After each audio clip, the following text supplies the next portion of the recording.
Okay, and we are live. Um, okay, so this is Deacon Joseph Sladen, This is Hiram Monkinuk. and we're doing Orthodox Apologetics live as we usually do. And let me just shut off the volume on the live stream. And today we're going to be having the eternal discussion that we've had now every so often when we have some random group of people turn around and say, well, they're not in communion with the Fen, or they're not real Orthodox. And we've discussed this a lot. So we're going to discuss it again because some guy made a new video. This one was sponsored by Jay Dyer, who, lacking an argument of his own, despite Can you speak a little bit louder, Father? Despite basically without having an argument on his own, he's endorsing. Or I guess he helped wanted to sponsor this guy, trying to answer us because we're against ecumenism. And the truth is, you have one of three things you can be. You can be against ecumenism and follow that to its logical conclusion, which is you end up with us. You can be against ecumenism, and you can be at non-commemoration, which is where people, who are in the fighting from within thing. And you can be for ecumenism. Those are really the only three options. And unfortunately, the fellow that we are answering today is of the third party. No, Sean, you're not late. We're just getting started. All right, so Father, you listened to the video. You watched the video. I mean, I watched it a couple of days ago, and I was just dumbfounded by it because it's as though like everything we've said on the matter just didn't happen. I know, it's like 100 years of writings and books. Okay, so first off, I think we should address the term the term True Orthodox. I think that's kind of important. He seems to think this is somehow kind of evil or wrong. So first off, if you look in the 1965 epistle of the Metropolitan Philaret of New York, First Hierarch of Ropor, and you can find that on the blog Russia's Catacomb Saints, which is basically the in print form. I'll link up for everyone in the chat. So. Yes, and here I'm going to put a link to the. I'm going to put a link there. Okay, yeah, and here's a specific link I put in there to the actual epistle. And in the epistle, Metropolitan Philaret says the following. He says, in recent days, the Soviet government, this is 1965, in Moscow and various parts of the world celebrated a new anniversary of the October Revolution of 1917, which brought it to power. We, on the other hand, call to mind in these days the beginning of the way of the cross of the Russian Orthodox Church, upon which from that time, as it were, all powers of hell have fallen. Meeting resistance on the part of archpastors, pastors, and laymen strong in spirit, the communist power in its fight with religion began from the very first days the attempt to weaken the church, not only by killing those of her leaders who were strongest in spirit, but also by means of the artificial creation of schism. Thus arose the so-called living church and the renovation movement, which had the character of a church tied to a Protestant communist reformation. Notwithstanding the support of the government, this schism was crushed by the inner power of the church. It was too clear to believers that the renovation or renovated church was uncanonical and altered orthodoxy. For this reason, people did not follow it. The second attempt, after the death of Patriarch Tikhon and the arrest of the locum tenens of the patriarchal throne, Metropolitan Peter, had greater success. The Soviet power succeeded in 1927 in sundering, in part, the inner unity of the church. By confinement in prison, torture, and special methods, it broke the will of the vicar of the patriarch locum tenens, Metropolitan Sergei, and secured from him the proclamation of a declaration of the complete loyalty of the church to the Soviet power, even to the point where the joys and successes of the Soviet Union were declared by the Metropolitan Sergius to be the joys and successes of the church, and its failure to be her failures. What can be more blasphemous than such an idea, which was just appraised by many at that time as an attempt to unite light with darkness and Christ with Belial?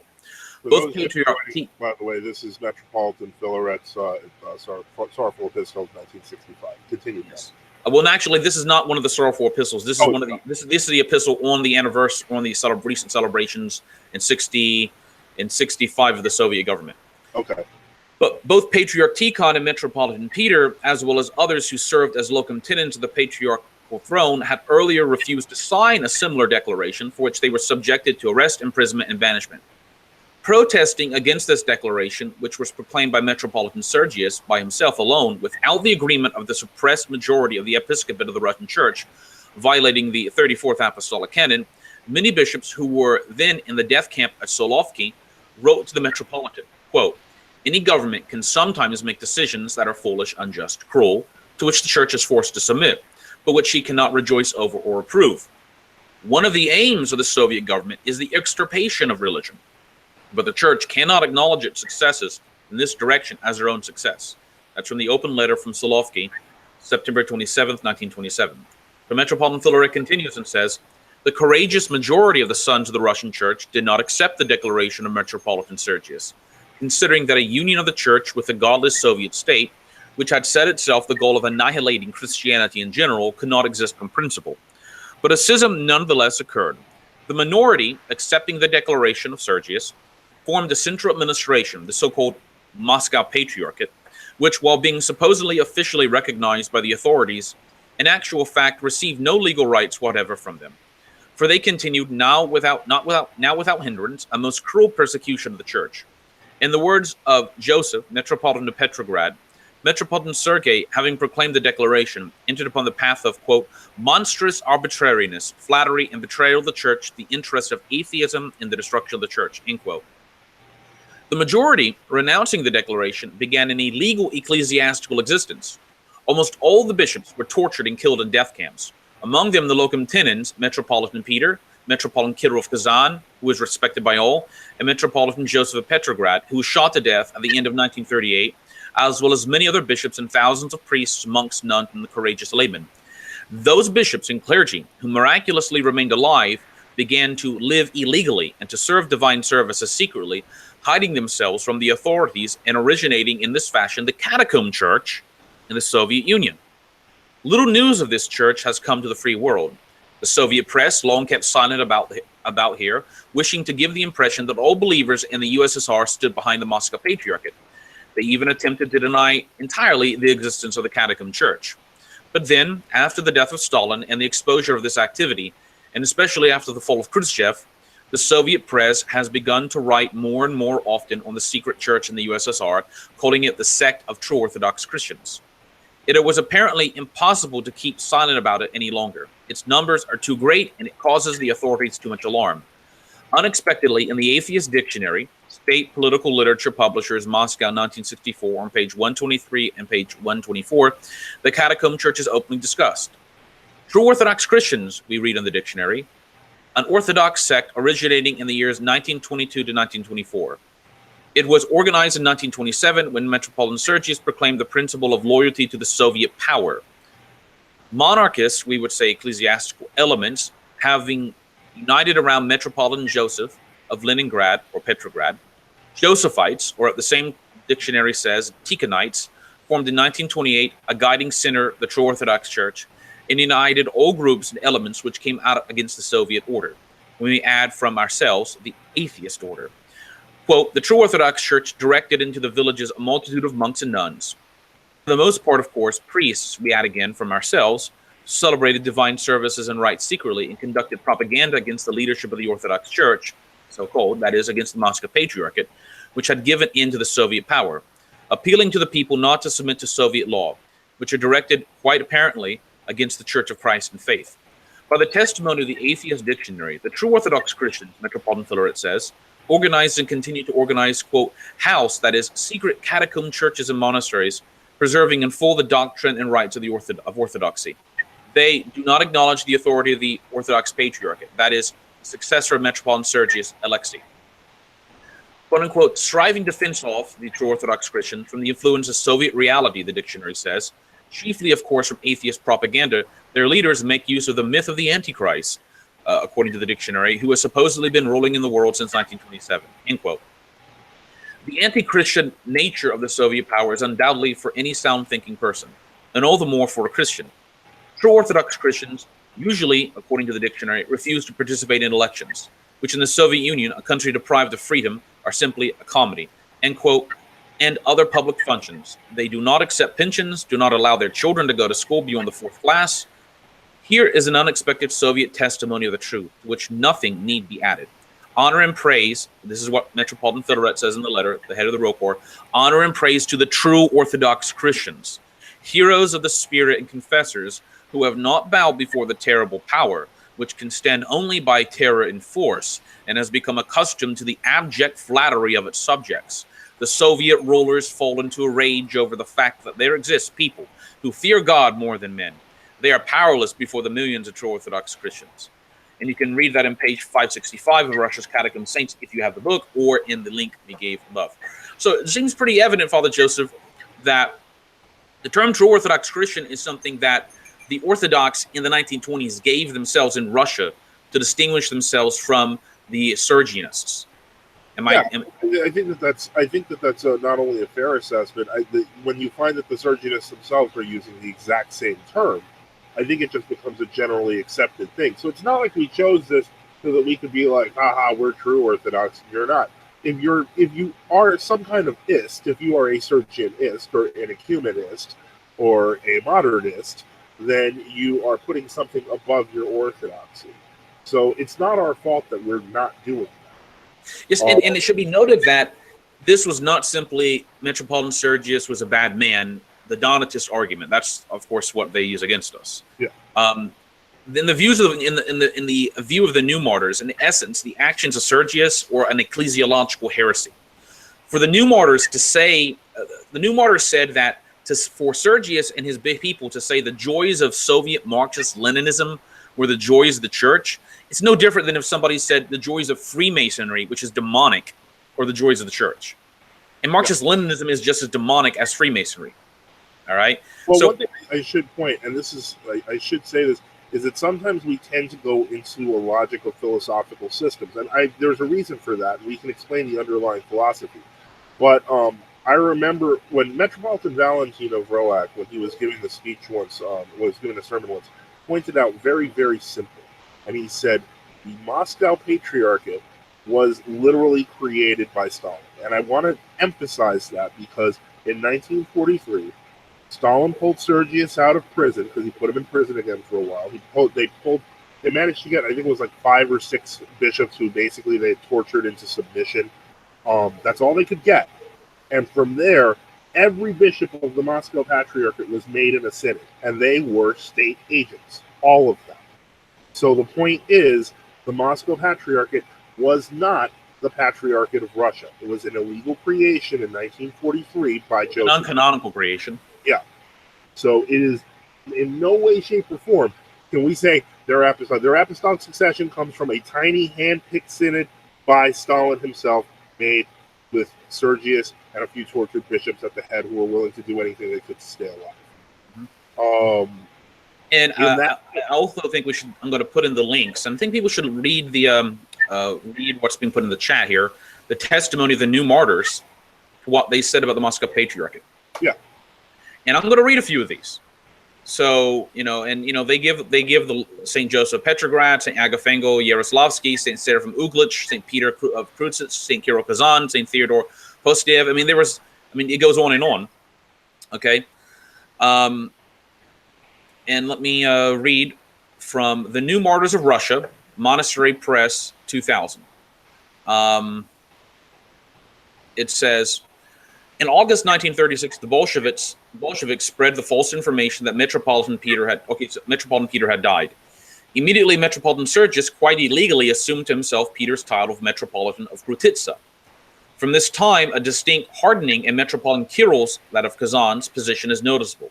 Thus, in March 1937, he wrote, with regard to your perplexities concerning Sergianism, so he's saying something called Sergianism. Now, technically, just remember, Kirill of Kazan is even regarded as a saint in the Moscow Patriarchate. Interesting. Although they don't quote all of his works. All right.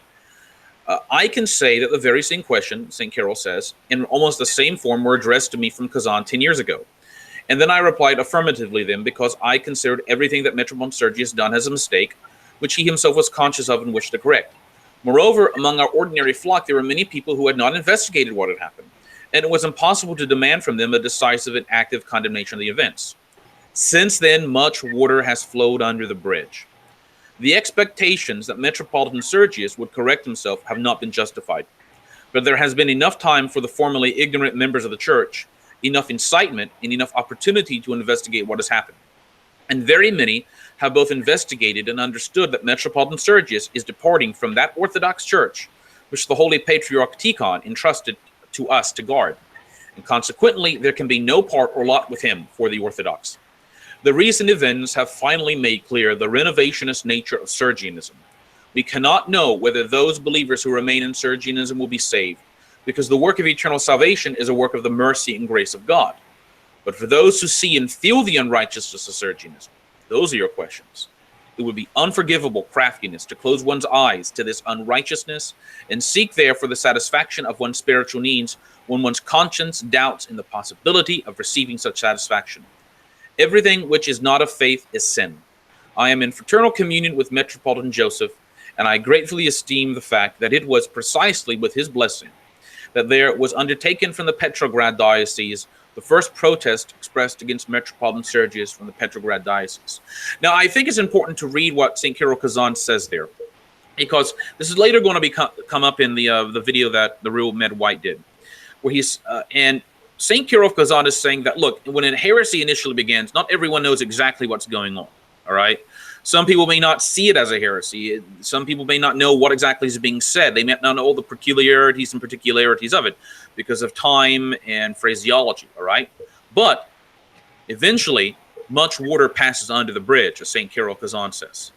And at that point, people begin to realize what's actually being taught. At which point, the fathers teach, like St. Hilary Portieres in his Contra Auxentium, you have to act, all right? There's some other, for example, Bishop Barlaam of Mayakop wrote a letter about Metropolitan Sergius Declaration, which was found in the Central Archives of the KGB by a parliamentary commission. This is obviously after the collapse of the Soviet Union. And here's what the new martyr Barlaam of Mayakop said. Having received from the Bolsheviks a peaceful and quiet life, and having strengthened himself through their forces, Metropolitan Sergius and his synod have concluded with the atheist a union of mutual solidarity, but not according to the spirit of the Orthodox Church, obliging themselves to make no speeches against the authorities, and even to punish such speeches in others, and to be silent even in view of the most obvious persecution against the Holy Church on the part of their God-fighting allies.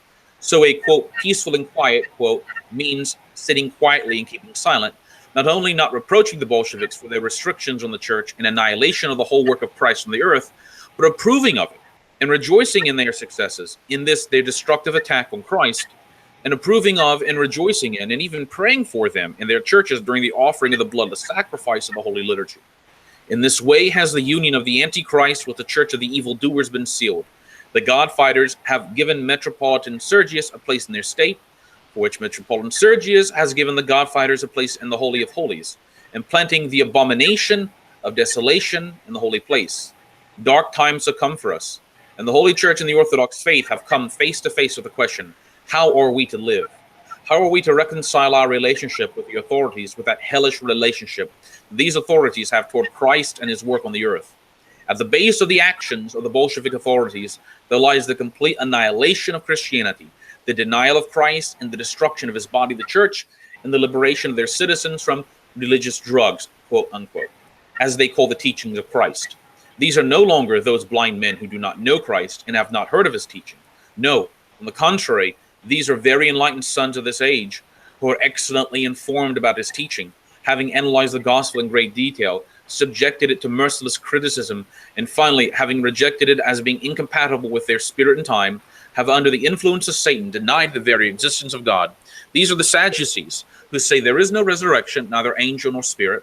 And that's not all. The sons of this age, and denying all that is supernatural, have raised the banner of persecution openly against all those who have still preserved faith in the divinity in themselves.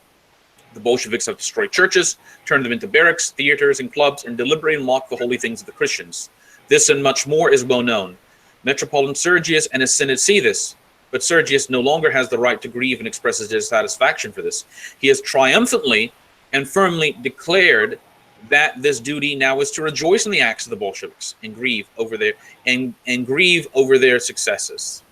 So, if you say, like Sergius did, that the joys of Marxist-Leninism are the joys of orthodoxy, if that's not a heresy, then nothing is a heresy. If saying the joys of Satanism or the joys of orthodoxy is not a heresy, then nothing's a heresy. Bishop Maximus Sepikov, the new martyr, says Soviet and catacomb churches are incompatible. He says the mystical desert-like catacomb church has anathematized the Sergians and all that are with them. Father Joseph, any comments? I think that's those quotes are representative of the new martyrs. Again, it's interesting because it's weird having lived through at least 20 years of this. I remember in 2000 when they slowly began. They started canonizing Tsar Nicholas and his family in the Moscow Patriarchate. The Rome Court glorified all the new martyrs in 1981. The point is that they're kind of filtering the ones that they can kind of excuse after the fall of the Soviet Union. The problem with this, and this is why when the therealMEDwhite says, well, they don't want to talk about Sergianism, we'll talk about ecumenism. The reason for that is because the root is exactly the same. One of them is trying to destroy the church through, political means. The other one is trying to destroy the church by saying the truth isn't there. And the simple reality is the Soviet Union has fell, but the WCC still exists. And all of the world Orthodox churches, with the exception of Georgia, are members of it. So the point is, it's just moved from one, and it's worth noting that during the Soviet period was when the Moscow Patriarchate joined the WCC, because they saw it as an opportunity to promote Sovietism, which worked actually very well because the WCC is now very left-leaning. So the point is that, it's kind of silly when we hear people now, they're like, oh, we must be so gracious towards His Holiness Kirill. I don't know if y'all remember that Metropolitan Kirill, when he was, he had a KGB agent named. When the Soviet Union fell, he immediately invested in tobacco companies and made millions, which got him the nickname the Tobacco Metropolitan in the Russian press. This is not; these are state agents. They just found that out with the Bulgarians. That was revealed. It was like, what was it, like 75% of them had turned out to still be active state agents. And remember that a lot of these Moscow Patriarchate people, when they chose new bishops in 1943, 1942 to create the modern Moscow Patriarchate, they chose former renovationists actually as bishops. Former Living Church people were made bishops. Living Church was a heresy. They were basically kind of the modernist liberals at the time. Yeah, so when people look at like Nicodeme of Leningrad dying in the arms of the Pope, or Kirill when he was a metropolitan, meeting with the Pope and kissing his hand and having his entourage kiss his hand and all the rest, this is not that goes hand in hand with ecumenism and modernism, which are heresies. So the problem is that when you start saying, well, those are fake Orthodox because they don't agree with Constantinople, we haven't agreed with Constantinople for 100 years now. The point is. And now Moscow is saying, oh, well, Constantinople's papist heresy. Well, we could have told you that. The point is, if you're late to the party, that's fine. If you want to, realize, oh, maybe that wasn't Orthodox after all, that's fine. But to pretend that everything's fine in the world Orthodox churches, they're trying to create a cutoff date where you can break communion with Constantinople when they say you can, but not before you say they can. Yeah, and it's all a political motive on their part. That's the problem. Yeah. And so all of this is kind of silly. But again, But I just wanted to address the term True Orthodox is not something we made up. It's something coming from the new martyrs of Russia, who called themselves the True Orthodox Church to distinguish themselves from Sergius. Yeah. So the whole point is the term True. It wasn't something we made up because we wanted to distinguish ourselves. They distinguished themselves from the the Renovationists first off, and then after the Living Church Renovationists, the Sergians. The point is it was a method of self-protection because ultimately you were going to get killed. You were in hiding if you were a true Orthodox Christian at that point. There are still people in hiding in Russia right now because they still don't trust the government. So the point is... well, it's not a bad strategy because technically Roak kind of thought everything was going to be all right. And that Roak ended up rebuilding a whole bunch of churches, ended up getting confiscated by the state anyway. So, the point is... the state will build mosques. Yeah. I mean, but you want to have your own church in the middle of nowhere. That's anti-ecumenist and anti-modernist and anti-Sergianist. They won't allow that. Churches the Soviets destroyed. So it's absolutely ridiculous. And so, all these ridiculous claims. It's like what it is that people like the idea of official recognition, and they don't realize that official recognition is what got us in this mess in the first place. Now, I'd like also to quote one more thing, Father, before you go on, from S. Verens Svedetslov, I can't pronounce it, Svedeteslovo Ruska Catacomb, Pravoslavna Rus, which is I think, old Rokor periodical, number 14, 1563, July 1/14, 1996, pages 11 to 12. We have, in fact, the anathema that the True Orthodox Catacomb Church pronounced against Sergianism. Let me read it. It says, to those who maintain the mindless renovationist heresy of Sergianism, to those who teach that the earthly existence of the Church of God can be established by denying the truth of Christ, and to those who affirm that that serving the God-fighting authorities and fulfilling their godless commands would trample on the sacred canons, the patristic tradition, and the divine dogmas, and destroy the whole of Christianity, and that supposedly this saves the Church of Christ, and to those who venerate the Antichrist and his servants and forerunners and all his minions as a lawful power established by God, and to all those who blaspheme against the new martyrs and confessors, anathema. So you looked at St. Joseph of Petrograd, St. Kirill Kazan, St. Peter Krutitsa. They're anathematizing Sergius. Sergius had no authority to do anything he did. So it's worth noting, and this is one of the things that was brought up. I don't know if you covered this in your notes, Father, but one of the things that was brought up in the therealMEDwhite's video is the claim that, first off, that none of us are in communion with each other, and he's in particular concerned about, the appearance of uncanonicity on the part of Rokor. Well, I mean, if you want to talk about if something is uncanonical or not, you can, but you're going to run into problems when you're talking about Rokor, because Rokor itself has done a bit of a cleanup act as it entered into World Orthodoxy. When we talk about Roak, well, where did they get their bishops from? They got them from Rokor. When you talk about the Greek Old Calendarists, we mentioned, he mentioned the whole thing where with the Bishop Theophilus Yanescu. But who corrected their orders? Rokor. And when you talk about, the other groups like the Old Calendar Bulgarians and the Old Calendar, Old Calendar Romanians who are in communion with the TOC of Greece under Archbishop Politicos. Well, who was in communion with them? Rokor. In fact, I think in 1997 or 99, when the Romanian True Orthodox Church was about 1 million people, when it canonized, glorified the Saint Glitcheri of Romania. He's still on the calendar. He's technically still on the Rokor calendar. Even Father Andrew Phillips, the greatest, this is what's so weird, the greatest proponent of the Rokor MP union, Father Andrew Phillips will say, well, I accept Glitcheri as a saint, but I don't accept it. I mean, how does that make any sense? And also, let's remember, when the glorification of St. Glitcheri happened, Rokor officially sent representatives there. Yeah. So how are they? See, this is problematic because they don't know exactly what to do. They still got all these people on their calendar that technically would not be with them right now.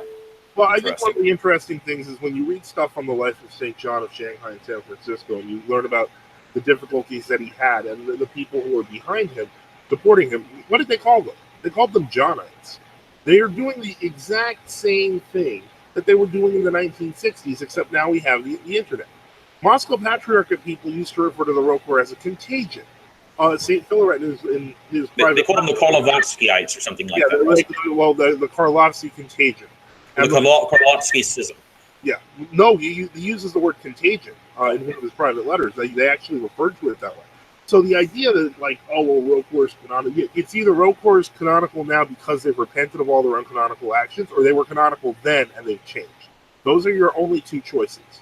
And the point is, you can't have it both ways. You can't bask in the glorious history of Rokor before, the 2007 union. And now, even if you go to some of the Rokor history sites, you look at these photos from the 60s and 70s, and guess what? St. John Maximovich, especially in the 60s, St. John Maximovich, Archbishop Verki, are hanging out with Archbishop Peter, the old calendarist Greek bishop, and celebrating with him in Ostoria. Like Archbishop Peter, whose nephew Petros is now metropolitan there. I mean, they were like personal friends, and they can celebrate liturgy all the time, even though Archbishop Peter was like a human, the Constantinople is in heresy, et cetera, et cetera. So, was St. John Maximovich some ignorant buffoon who was just not knowing this guy was a schismatic? It doesn't make a lot of sense. And when St. John himself was glorified in 1994, who was present at his glorification? Greek old calendarists were present, Especially Metropolitan Vlasi was there. In fact, he was in fact at the days with some of the other bishops and the dinner after the glorification. Metropolitan was there. The point is that as a guest, he wasn't celebrating anything, but we were in communion with them. But the point I'm trying to make here is that the idea that we're some sort of factionalized, tiny grouping, where we all know who the other person is, and we're all, for the majority of the true Orthodox throughout the world aren't either in communion with us or with the Synod of Archbishop Clinicals. The simple reality is, and the groups that are not in communion with them are large enough that we all deal with it. But the idea that ROCOR in some way, shape, or form was just this accidental piece of the MP that reunited, some sort of like failed nation state was reuniting with its mother, is garbage. It's absolute garbage. In 1990, okay, go ahead. I was going to say in 1990, when the Soviet Union started to collapse, that was when ROCOR sent in Bishop Varnava as a secret bishop to consecrate other bishops for Russia. Let me correct you there. It was actually in 1981 they did that. I thought it was 1990. No, 1981, Varnava was sent by the ROCOR Synod into Moscow, and in a hotel room, he consecrated Lazar. What's his last name? Lazar of Temple. Yeah, exactly. Archbishop Lazar of Odessa. He consecrated him single-handedly. Now, what happened is in 1989, Lazar came to ROCOR and was given keratosia to make sure everything was all right. But what happened, you're right, is in 1990, they began making people like, guess what? Metropolitan Valentine. All of these people come from ROCOR. So this claim... And even, let's point out, Archbishop Anthony of Geneva, who was considered like almost a kind of quasi-liberal, pro-world Orthodox wing, he was even supporting it. He was a consecrator of Valentine. So all of this stuff is, it's just... The idea that people are like, oh, well, these True Orthodox just popped out of nowhere. And it's all ridiculous, and it's not true. It's because you've listened to a whitewashed history for so long, you don't actually know what happened. But I wanted to make if I could just go through some of the points in the notes I made. Because I kind of try to go through things chronologically. We covered Sergianism, which he didn't cover really. But I thought that's important because that's where the term True Orthodox comes from. It comes from the New Martyrs. The New Martyrs call themselves True Orthodox. Okay, so if you're going to say the True Orthodox are the fakes, you're going to have to call the New Martyrs who rejected Sergianism and then ecumenism later that they're the fakes. Yeah, it's blasphemy.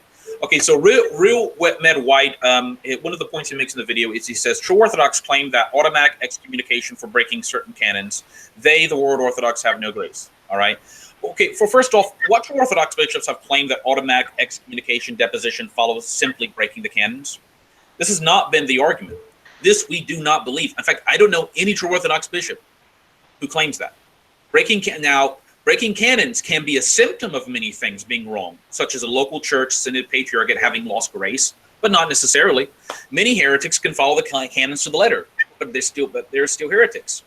The therealMEDwhite, his second claim is that True Orthodoxy says that breaking communion with heretics is obligatory. Now, on the YouTube video, the actual text he types out says just that. However, the voice narration he provides is something different. It says, quote, we must break communion with those who break the canons, attributing that to us. We have never stated that just breaking the canons or canonical violations are per se reasons for severing communion. This is simply not correct. The only reason provided in the canons themselves, particularly Canon 15, of the First Second Synod in 861 is if public and bareheaded heresy is taught that is condemned by the Holy Fathers and Councils.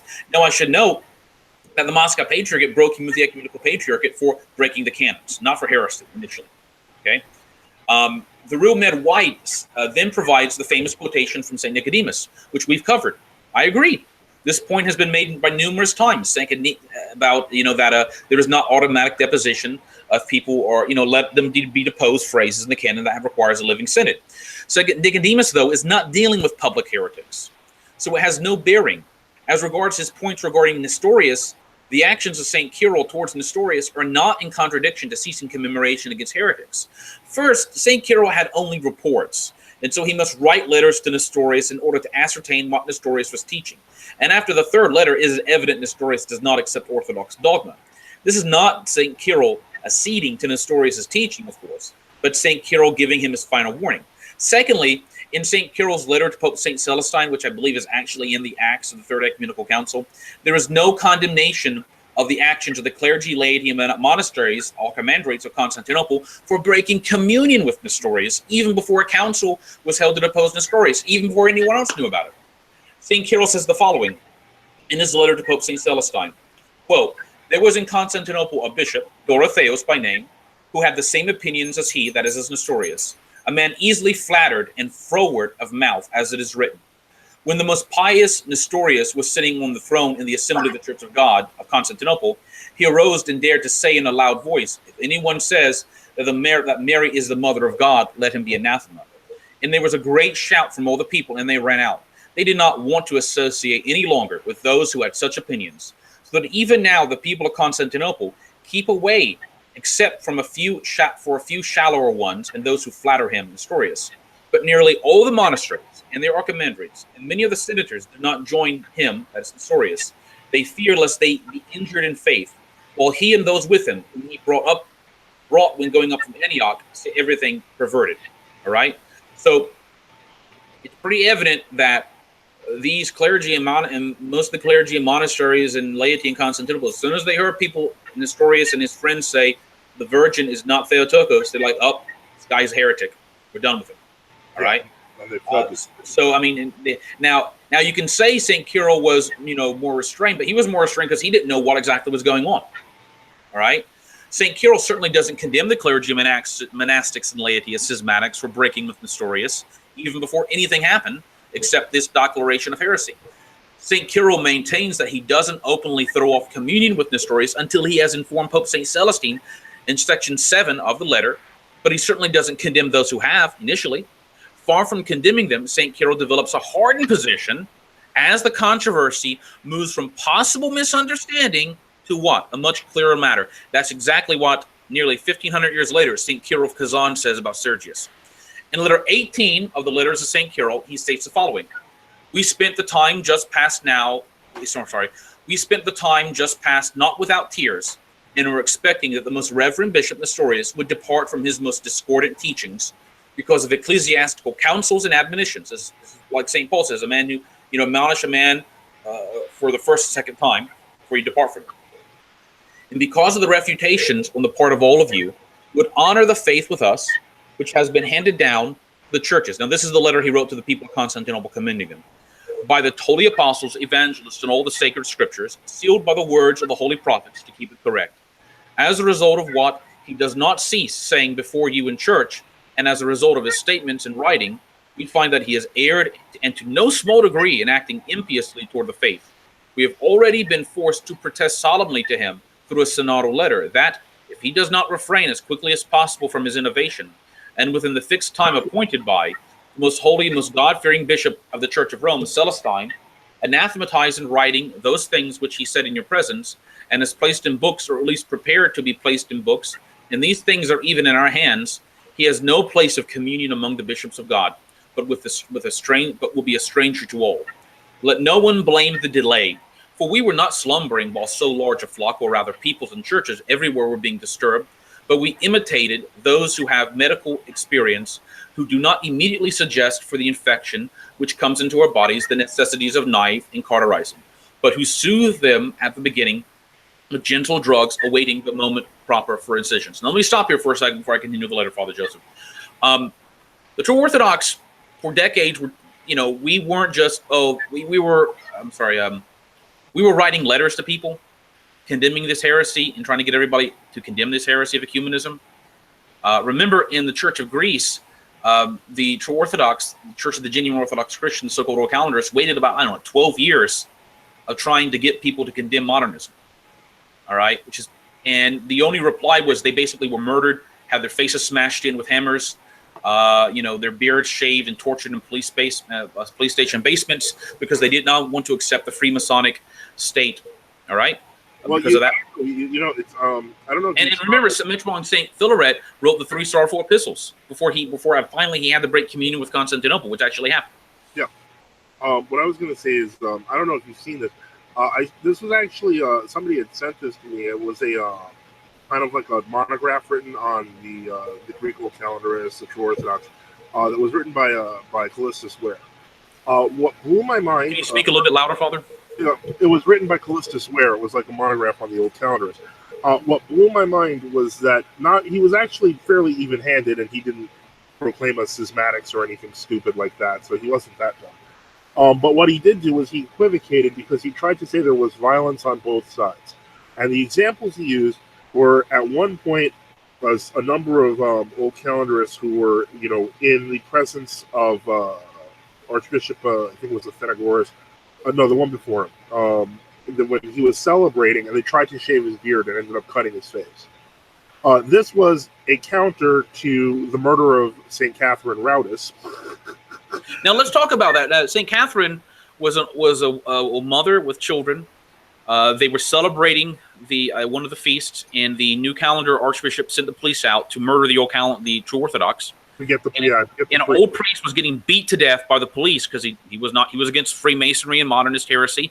And this woman put herself on the body of this old man, this older elderly priest, to protect him from being murdered.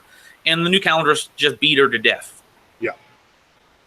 And so these people were serious about being against modernist heresy. They weren't just, this is and the new calendars were serious about promoting modernist heresy. Yeah, it wasn't like, they were just like making a YouTube channel and going, look at the Freemasonry. No, they were willing to die for their faith. Yeah, and that's what's strange. Most people don't know what people in decades ago went through to preserve the true faith, especially in Russia, of all places. Yeah, but it's still happening now. I mean, you see what happened with the Philippines and what's happening in Russia. I know, but I'm saying that's somewhat of a pittance, not to denigrate it, compared to, Stalin basically having, True Orthodox bishops put to death. Yeah. Okay, let me finish. Then further in the letter, St. Cyril states, quote, "Do not be in communion with the one mentioned before, Nestorius, nor heed him as pupils, if he remains a wolf instead of a shepherd. And if after this admonition of ours, which has been made to him, he should choose to hold perverted teachings, to those clerics and laity excommunicated or condemned by him because of their true faith, we join ourselves in communion because we do not agree with his unjust decision, but rather praise those who endured that sufferings, and say to them, if you are upbraided in the Lord, blessed will you be, because the power of God and the Spirit of God has rested upon you." So I bring this up because he brings up St. Cyril of Alexandria a little bit. The therealMEDwhite states that the Holy Fathers in the 4th century did not break communion with the open Arian heretics. What source states this? He brings up the case, supposedly, of Eusebius of Nicomedia. Eusebius of Nicomedia was, even at the time he supposedly baptized St. Constantine, he was not an open Arian, but he subscribed to the Nicene Simple. Now, you can say he was privately, secretly a heretic, but he could not exist in the presence of St. Constantine unless he openly accepted the Nicene Creed. All right? The church's teaching has always been about open heretics, not about people secretly holding heretical opinions in their mind. All right? God will judge that. But if you're open about your public heresy, that's a different matter. Now, of course, I should also note that in the liturgical text, I think the Menology, the traditional Byzantine Menologian, I believe, it does say that St. Sylvester baptized St. Constantine. A lot of people don't like that because it goes against the more modern scholarship and some of the ancient accounts, but there's a big, strong liturgical tradition that St. Constantine was actually baptized by St. Sylvester, okay? Whether you agree with that or not, the point is that Eusebius Nicomedia was not an open and public Arian at the time he did the baptism, supposedly St. Constantine. The Arians only publicly resumed their preaching of heresies in the church when? After the death of St. Constantine. That was when they really came out. But we need only point to the 2 cases of Paulinus of Antioch and Meletius of Antioch to show that the Orthodox did not maintain communion with the Arian heretics, but had the reverse. When Meletius came to the Orthodox view, he broke with the Arian heretics. And St. Athanasius was never celebrating with open Arian heretics. There's no evidence he can celebrate with open Arian heretics. If they're secret, how was he supposed to know? He cites St. Gregory the Elder as signing an Arianizing confession. Assuming this is true, it's a failure, and it does not exonerate any such behavior. St. Meletius, when he was Bishop of Sebastia, had done the same. But such men cannot be praised for their failures in these matters, or uplifted because of them. Why are they praised? They are canonized not for failing to defend the faith, but for repudiating heresy publicly and restoring the Orthodox faith. Again, the real NFTU mentions St. Cyril. St. Cyril, as noted before, sought to actually figure out what was happening in Constantinople. And after it became evident, he not only praised those, he confirmed those who had severed communion with Nestorius after his heresy became public in Constantinople, but in addition, he himself severed communion with Nestorius. The initial supporters of Nestorius, particularly John of Antioch and his bishops, in only a 2-year period, after they had ascertained Nestorius' actual beliefs in heresy, what did? They repudiated Nestorius, and they restored communion with St. Cyril, since the Antiochians had severed communion with the Alexandrians at a council that was held not long after the Third Council. The restoration of communion transpired in the famous Tomos of Union in 433, wherein John of Antioch and St. Cyril confessed the same common faith and repudiate. They also, remember, that was part of the repudiation of Nestorius. The real NFTU's rather brief comments on Canon 15 of the First Second Synod of 861 is rather lacking. This is because this decree encapsulates the fundamental principle that one is obligated, according to the canon, to separate from heretical bishops who openly preach heresy condemned by the Holy Fathers or councils even prior to a conciliar or synodal verdict. If someone separates from heretical bishops, you cannot accuse them of being schismatics. St. Cyril first sought to ascertain what Nestorius was teaching by means of letters and testimonies of people coming to him. That is, he fulfilled the precepts embodied in the decisions of the First Second Synod, which was held centuries later, that is, of determining whether heresy is being preached publicly. After this was determined, St. Cyril did not maintain communion with Nestorius, especially after he was confirmed in his decision by St. Celestine. Now, notice what St. Cyril says previously, that they basically gave Nestorius a time limit, all right? That by this certain day and this certain time he has to anathemize his heresy, or basically, he's done with, okay? So, anyway, yet he did not at all censure, so that is St. Cyril did not at all censure, condemn, or criticize as schismatics the clergy and laity and archimandrites and monasteries and churches in Constantinople, who, having heard the heresy of Nestorius from the start, separated from him. As Canon 15 states of the First Second Synod, but as for those persons, on the other hand, who on account of some heresy condemned by the holy councils or fathers, withdrawing themselves from communion with their president, who, that is to say, is preaching the heresy publicly and teaching it bareheaded in the church, such persons not only are not subject to any canonical penalty on account of their having walled themselves off from any and all communion with the one called a bishop before any conciliar or synodal verdict has been rendered, but on the contrary, they shall be deemed worthy to enjoy the honor which befits them among Orthodox Christians, for they have defied not bishops, but pseudo-bishops and pseudo-teachers, that's false bishops and false teachers, and they have not sundered the union of the church with any schism, but on the contrary have been sedulous to rescue the church from schisms and divisions. Quite the contrary of the modernist ecumenist argument, by separating from public heretics, one does not go into schism, but one rescues, quote, the church from schisms and divisions, end quote. In the case of St. Cyril, once again, even the Antiochians severed communion from him because they had presumed or assumed wrongly Nestorius was Orthodox and St. Cyril was heretical. That was their whole reason, which now they later switched around their decision, but their reasoning was still there. Yet even in the first year or less of controversies or so, are individuals not at all able to make distinctions or investigation? Are they? Not everyone is able to decipher what is being said by public heretics, especially if you're hundreds or even thousands of miles away in a pre-modern setting, or even if it were a modern setting, one still must see the teachings or read the teachings and then make a determination based upon whether such teachings are orthodox or heretical. Yeah, this is what St. Cyril did, and this is what the true Orthodox, both in Russia, in Greece, and Romania, and today do. The real NFTU says that because different anti-modernists and anti-ecumenists attack each other, that this somehow constitutes a fundamental argument against true orthodoxy. However, this is not correct. In the 4th century in Antioch, 2 different sets of Orthodox, one led by Paulinus and the other by St. Meletius, did not regard the other as Orthodox. Paulinus was in communion with Alexandria and Rome, and St. Meletius was in communion with no other patriarchate, but was isolated and not recognized as canonical by either Alexandria or Rome. In St. Basil's letter to Count Tarentus, he criticizes how the Roman Church regarded St. Meletius as a heretic and would not commune with him or those with him. In fact, Rome was not at all in communion with the majority of the Eastern bishops at that time, since it regarded them as suspect in the faith, even though by the end of the 370s, that was no longer true. which is why St. Damasus of Rome did not participate in the Second Ecumenical Council, because he regarded one of the presidents of the Synod, St. Meletius, to be, at the very least, non-canonical. However, the problem of various Orthodox groups and synods all condemning an heresy, while also condemning each other, is not at all foreign to the experience of the Church, unfortunately. St. Basil the Great, in his work on the Holy Spirit, in chapter 30, brings up this exact same experience of various Orthodox groups in the 4th century anathematizing and attacking the other as not real, even though they all oppose the Arian heresy. And I will quote now at length, not the entire, but part of chapter 30 of St. Basil's on the Holy Spirit. St. Basil says about the fighting churches, he says, quote, "To what then shall I liken our present condition? It may be compared, I think, to some naval battle which has arisen out of time-old quarrels and is fought by men who cherish a deadly hate against one another, of long experience in naval warfare and eager for the fight. Look, I beg you, at the picture thus raised before your eyes. See the rival fleets rushing in dread array to the attack. With a burst of uncontrollable fury, they engage and fight it out.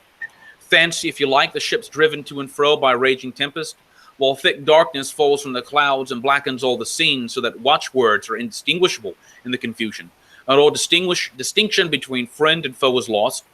To fill up the details of the imaginary picture, suppose the sea swollen with billows, and whirled up from the waves, from the deep, while a vehement torrent of rains pour down from the clouds, and the terrible waves rise high. From every quarter of heaven, the winds beat upon one point, where both the fleets are dashed one against the other. Of the combatants, some are turning traitors, some are deserting the very thick of the fight, some have at one and the same moment to urge on their boats, all beaten by the gale, and to advance against the assailants. Jealousy of authority and the lust of individual mastery splits the sailors into parties which deal mutual death to one another. Think, besides all this, of the confused and unmeaning roar surrounding over all the sea, from howling winds, from crashing vessels, from boiling surf, from the yells of the combatants as they express their varying emotions, and every kind of noise, so that not a word from admiral or pilot can be heard.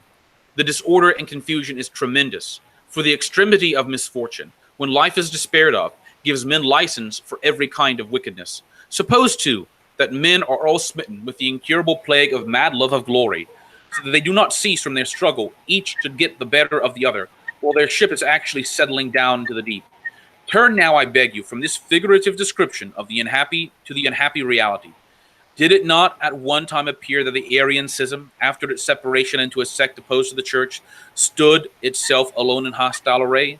But when the attitude of our foes against us was changed from one of long-standing and bitter strife to one of open warfare, then, as is well known, the war was split up in more ways than I can tell into many subdivisions, so that all men were stirred to a state of inveterate hatred, alike by common party spirit and individual suspicion.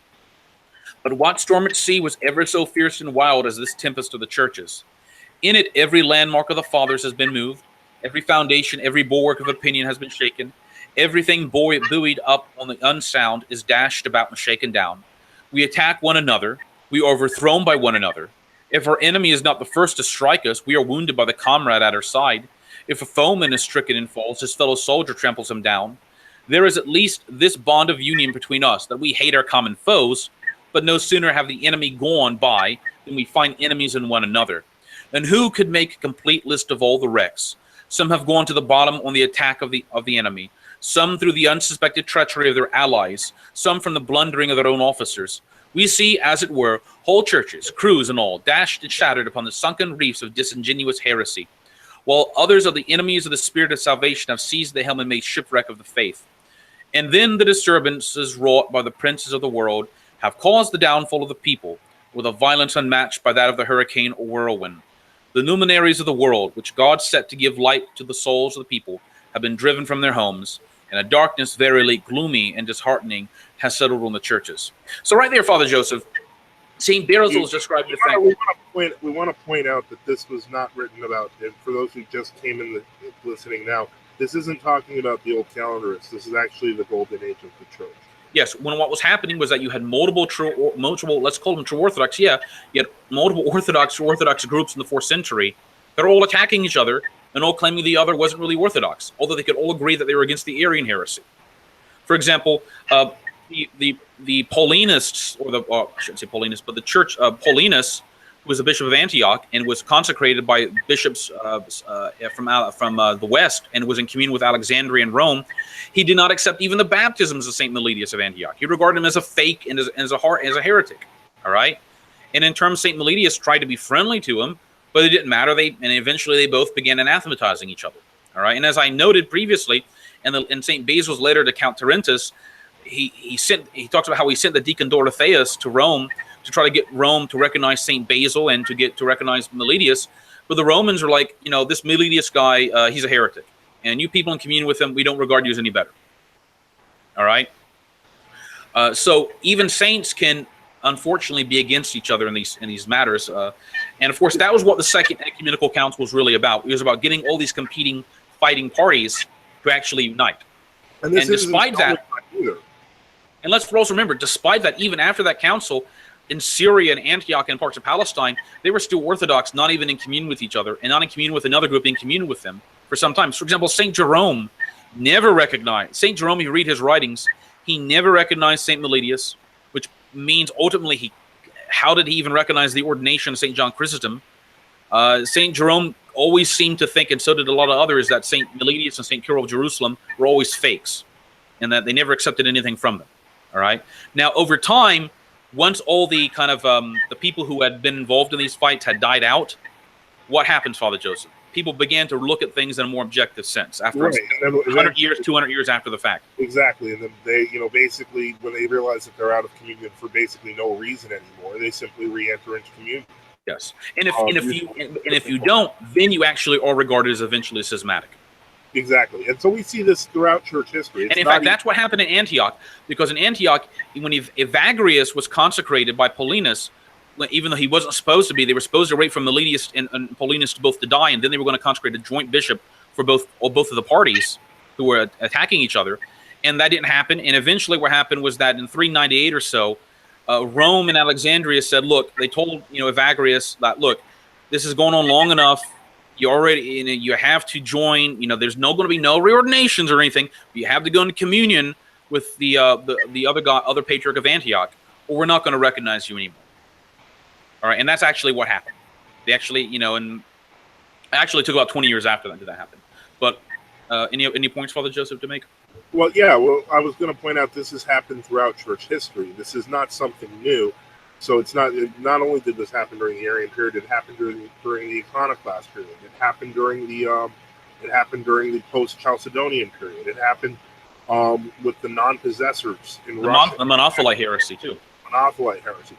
Anytime a heresy splits up the church, and a heresy like ecumenism, that's a heresy of heresies, by the way. Right. Its main goal is to destroy the existence of the church by denying it's a reality. Then effectively you're going to see this sort of chaos.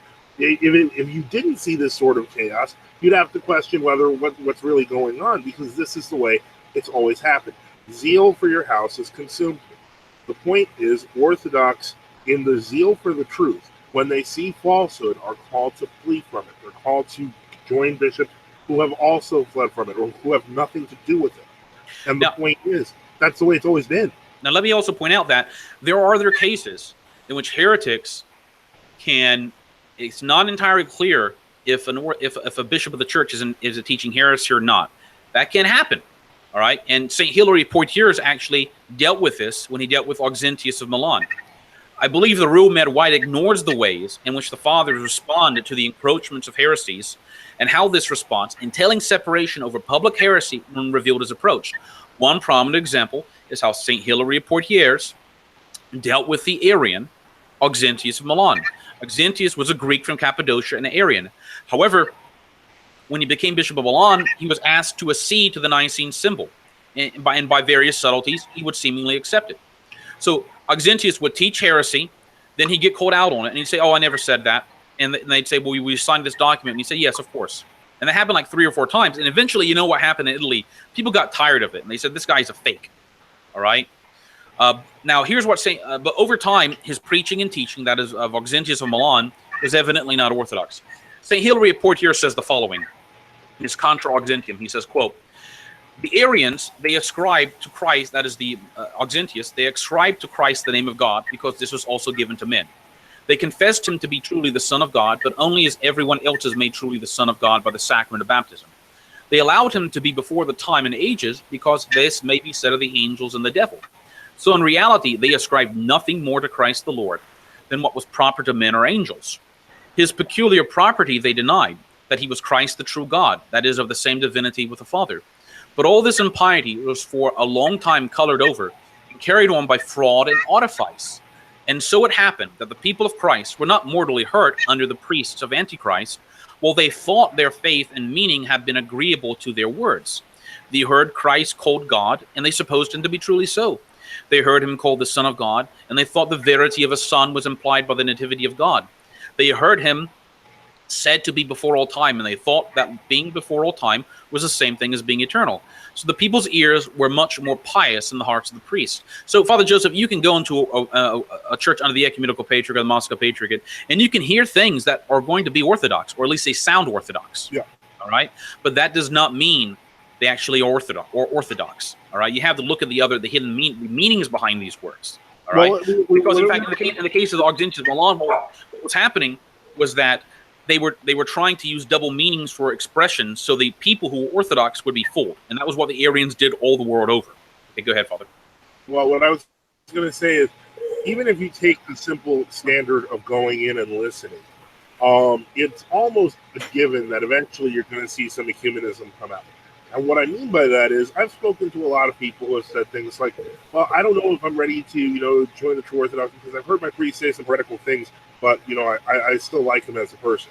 Well, it's okay to like someone as a person, but if you're not here, if he's teaching heresy, you're not supposed to be in communion with him. So the idea, I remember the one time when I was a catechumen, and I was going to Roquefort back, before the union with Moscow. And the Roquefort priest in Boston told me to go to the local OCA church. The local OCA church. Yeah, I was blown away by that. But I did it because he said so. And I'm not kidding. The first week I'm there, the priest is doing his announcements, and he's like, and we're going to be having a celebration and a wedding next week. And I want to make sure that everyone understands you can bring all your friends of all religions and everyone can participate. I'm like, why did you throw that in? I'm like, was it just to make the point that you're committed? He's not. That, by the way, that priest left Orthodoxy. So in any case, what's it called? It becomes obvious. It's not like, when I hear people say my priest is a heretic, well, good. That's an amazing thing. Well, a priest may not be, but what about the bishop? What about his synod? And if the simple reality is that, a person can kind of, I guess you could say, live in oblivion for a while, but eventually they're going to have to confront the truth. No, I don't know. Before I finish reading St. Hilary Portier's, I've encountered people who were like Melkites and Melkite priests who, on paper, they will sound very Orthodox. Yeah. But even if they personally agree with everything I would agree, even if that was the case, they would still not be Orthodox because they're part of a heretical church. Yeah, they're part of the okay, so St. Hilary Portier's then addressed what happens. He says, but what happens once the truth behind the subterfuge of words is discovered? St. Hilary says the following of what the people must do once they discover the heresies being taught. Quote, they ought no longer to communicate with them, that is those heretical bishops, as ministers of Christ, but to avoid them as antichrists, as angels of Satan, as enemies of Christ, as devils, though by the emperor's favor they were in possession of the churches. They should not be so much in love with walls and buildings as to think the true church of Christ was confined to them, and for their sakes have peace with the Arians. For Antichrist himself was to sit within the walls of the church, so that mountains and woods and lakes and prisons where the prophets of God were cast were safer places than the buildings of the church in such a condition. Therefore, depart from Auxentius, the bishop of Milan, that angel of Satan, that enemy of Christ, that wicked destroyer, that denier of faith, which he made profession of before the emperor in such a manner as to deceive him, and so deceived him as to blaspheme Christ. Let him gather as many synods as he pleases against me. Let him prescribe me as an heretic by public titles, as he has often done already. Let him stir up the anger of great men as much as he will against me, yet he will never be any better, in my opinion, than a devil, because he is an Arian. Nor will I ever desire to be at peace with any but those who, according to the rule of the Nicene Fathers, anathematize the Arians and preach Christ to be the true God. And that's from Contra Auxentium St. Hilary of Poitiers, and you can find it quoted in Bingham's Origines Ecclesiasticae, or the Antiquities of the Christian Church, pages 284, 285. Now, notice the Arians in the East came out openly, Father Joseph, after they took power. And that was why it was easy to separate from them, okay? Yeah. When the Arians started going into parts of northern Italy, they weren't able to really take over lots of parts of the West, except parts of, and how they did it was they had to pretend to be Orthodox, all right, to get in place, because they knew the people wouldn't accept it. The Western Orthodox were, you know, and that was to their credit, were always, even, you know, maybe they weren't as educated supposedly as the people in the East, but if they heard you say things like Christ, there was a time when Christ was not, that was done. They were done with you. All right. So they had to pretend to be Orthodox, and this is how the Arians, you know, insinuated themselves. But St. Hilary of Poitiers and others saw what was happening, and even though, and you know, they pointed out what was going on, and you know, the Arians who control the official church in these places basically considered St. Hilary to be a schismatic for separating from Auxentius.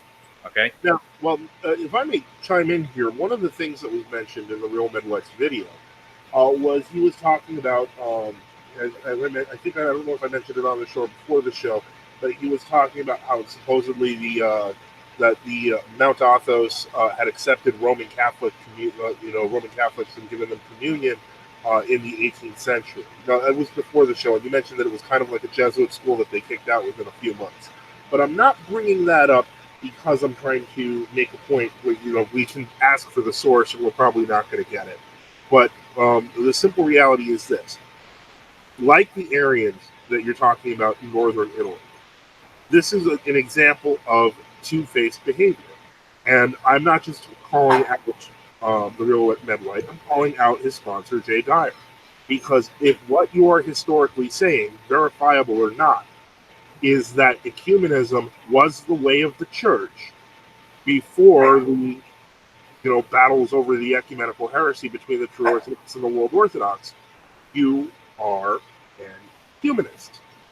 And so you can say, I'm against ecumenism all you want, but then when you're called out on it, you go, oh, well, ecumenism was always practiced, regardless of whether that's true. And it's not. You are, in fact, an ecumenist. So the point I'm trying to make with this is that one of the things that I want to make clear is that, you know, these folks are not mistaken.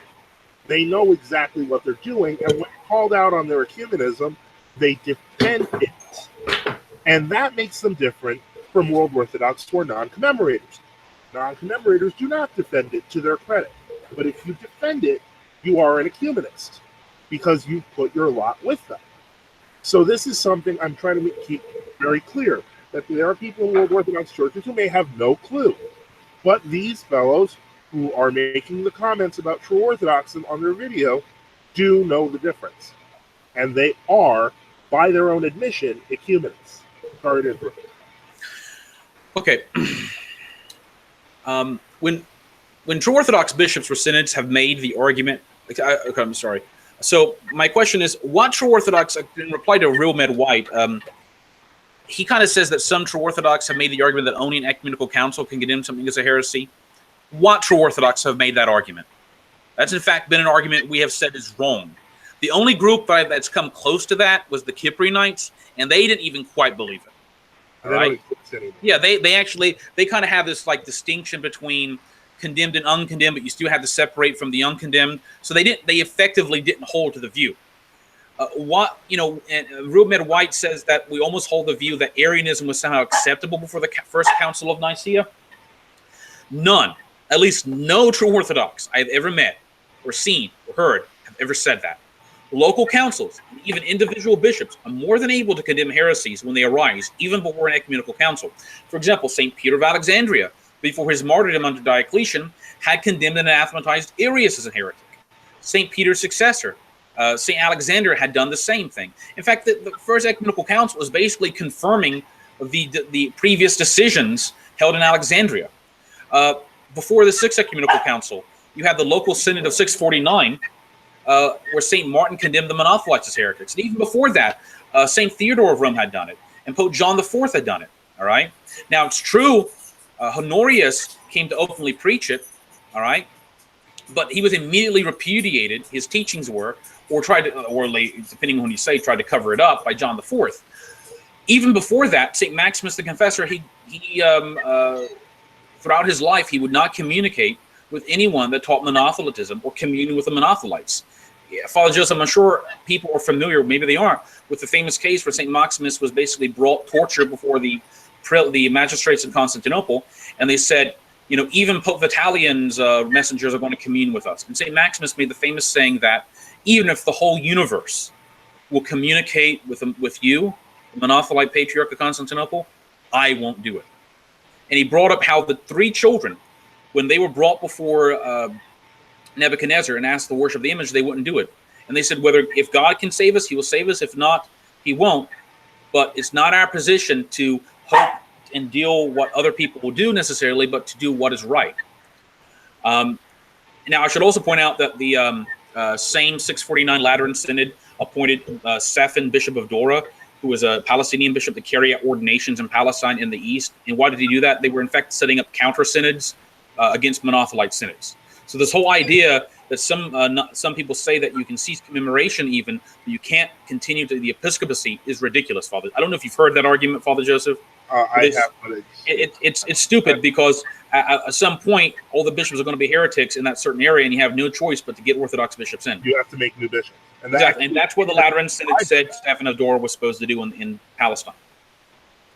The real-MEDwhite brings up the case of St. Gregory of Nyssa, but no father of the church, that is, none of the fathers who all separated from public heretics when heresy was revealed, like St. Maximus, St. Martin, St. Cyril, St. Athanasius, and others, ever considered the errors of St. Gregory as reasoning to not separate from heretics.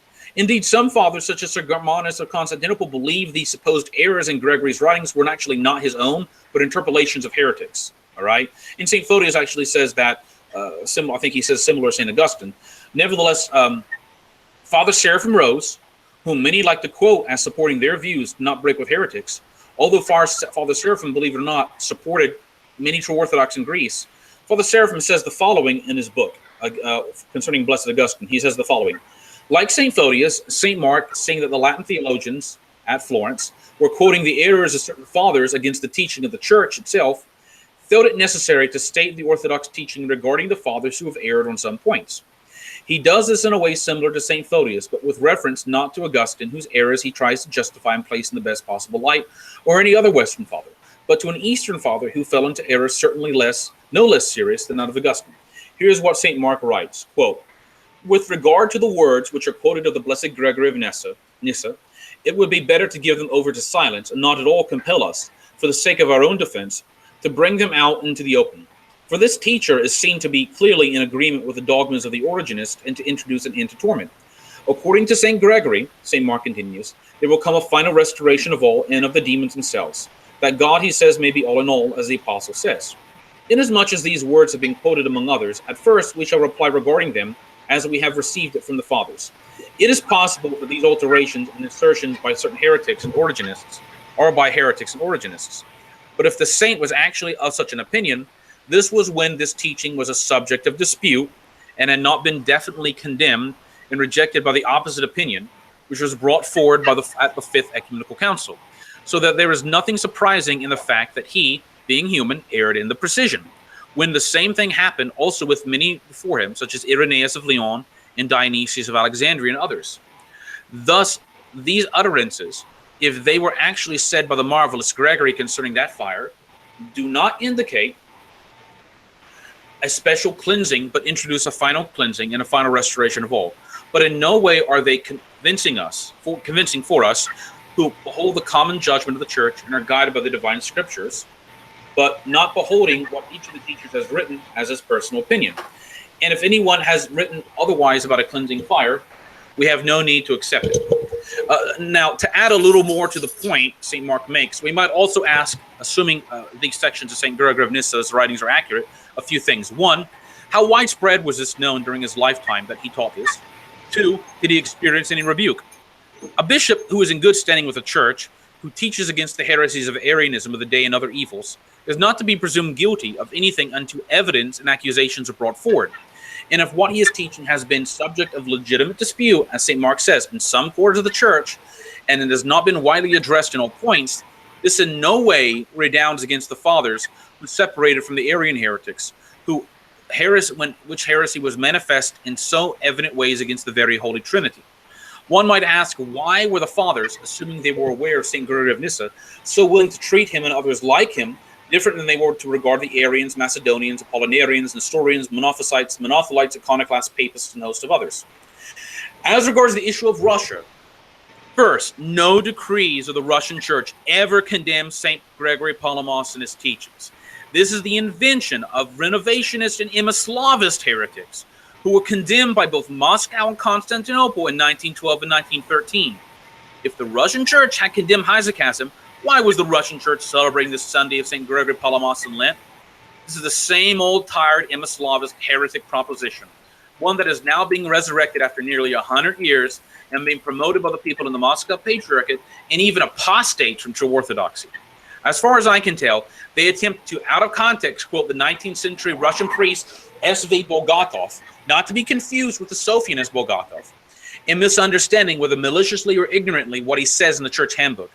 If one wants to maintain their existent innocent confusion in Russian circles about terminology and such, okay, fine, maybe. But there is no evidence the Russian church publicly taught Barlamism. This has been covered to death, it seems. And the therealMEDwhite is quoting that paper on orthochristian.org about old calendaristic ecclesiology, which in fact endorses the Imoslavist heresy. So in order to attack True Orthodox, they have to resurrect condemned heresies to do it. therealMEDwhite seems to glide over Sergianism and the great new martyrs who condemned Sergianism as a heresy. His views seem to be that the new martyrs who separated from Sergius, consecrated bishops, and who first used in a definitive form the name True Orthodox in order to separate themselves from the real fake orthodoxy of Sergius, were no better than fakes according to him.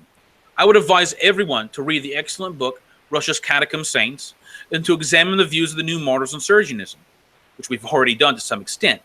Better yet, one can read the opinion of the new martyrs, who openly call themselves true Orthodox, whom therealMEDwhite effectively labels as fake Orthodox, and what these new martyrs said about the heresy of Sergianism. Once again, I mean, to go over the Donatism thing, Donatism is the view that personal sin deprives clergy of the grace of the priesthood. No true Orthodox synod has ever taught this. There is, as Canon 15 notes, a difference between personal sins of the hierarchs and the scandals and public bareheaded heresy being preached for the people in the hierarchy. One may not like scandals and moral problems that are real perceived in the hierarchy, but as long as they're not publicly preaching heresy, you don't have a reason to separate from it. All right. So the whole Donatism is a what do you call it? A red herring, Father Joseph, a canard, I suppose. That in fact, I noticed, Father Joseph, that the accusations of Donatism are in fact regurgitated Roman Catholic arguments against Orthodox over the past 300 years. I don't know if you agree with that or not, Father. Repeat that. I didn't hear what you heard. I'm saying that the word Orthodox, the ecumenist modernists who accuse of Donatism, are basically recapitulating Roman Catholic arguments against Orthodox in the 18th and 19th century, when Greek Orthodox would not accept Roman Catholic baptisms. Yeah, even in the 1990s. I mean, I heard that argument thrown against me by Dave Armstrong. Yeah, I mean, Arnold, the different Roman Catholic apologists I know bring that up all the time. Yeah. So yeah, that's a given. There's a lively discussion going on in the chat about, apparently, Sebastian Lopez says one bishop in error does not mean the gates of Hades have prevailed against the church, and I presume that's because I mentioned the commemoration of the Pope at Constantinople. It isn't one bishop in error.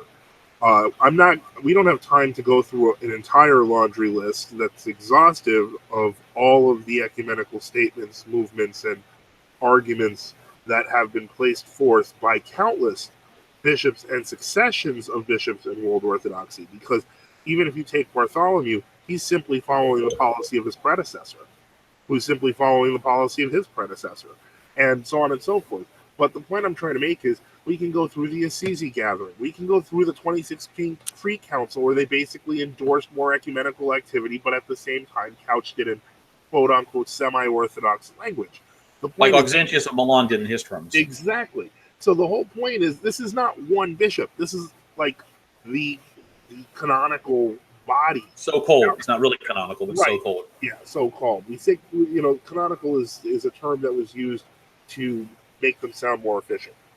And so the point is that, it's The list would be large. My suggestion. I mean, it's like saying, like it's like a Melkite priest in 1724 saying, well, the Melkite patriarch is commemorating the Pope, but I should still stay under him because I'm Orthodox. I mean, that's not what the Orthodox accepted at the time. There's a book that actually covers a whole bunch of the things that was done with the ecumenism, called Ecumenism: A Path to Perdition. You've seen that book, Father? It's kind of like a web book that's out. Do you have a link to it? Yeah, hold on. I'm putting it in. I'm just answering assault rifle. Because I don't want to give the impression that all true Orthodox are Western right. We're a small minority among most of the true Orthodox world. But we're growing. In any case, but the point is, I'm going to put a link to Ecumenism: A Path to Perdition, because if you really want a long list of all the stuff that's been going on in the ecumenical world with the official church, give me 1 second. I mean, the term true Orthodox is simply meant to distinguish the real Orthodox from the fake Orthodox. Oh. For example, you look in the encyclicals of 1848 and 1895. I want to stay away from the term fake Orthodox because it implies that they're Orthodox, but they just, they might be uncanonical in some way. They're ecumenists. They're modern. Yeah. They have. So the term true Orthodox was invented or came about by the New Martyrs to say that they are not the same as the modernist, ecumenists, and the Sergianists. Yeah. So the point is, I want to make that clear too, because it's not like it's not like all of a sudden, we're just suddenly attacking Constantinople. This is decades of long-standing policy on the part of virtually all of the official churches, which is why there are millions of true Orthodox throughout the world in every country, that there is an Orthodox presence. It's that simple. So yeah, now a somewhat related point. Wasn't it interesting that when we first put up this video, it got 7, 8, even 9 dislikes like a day before it was even broadcast, and then they suddenly disappeared. Then they disappeared. Then all the dislikes disappeared. It was weird. It's almost like they were being directed. In fact, they were disliking it, and then we notified people about that, and then our people began to up-like it even before the video was broadcast.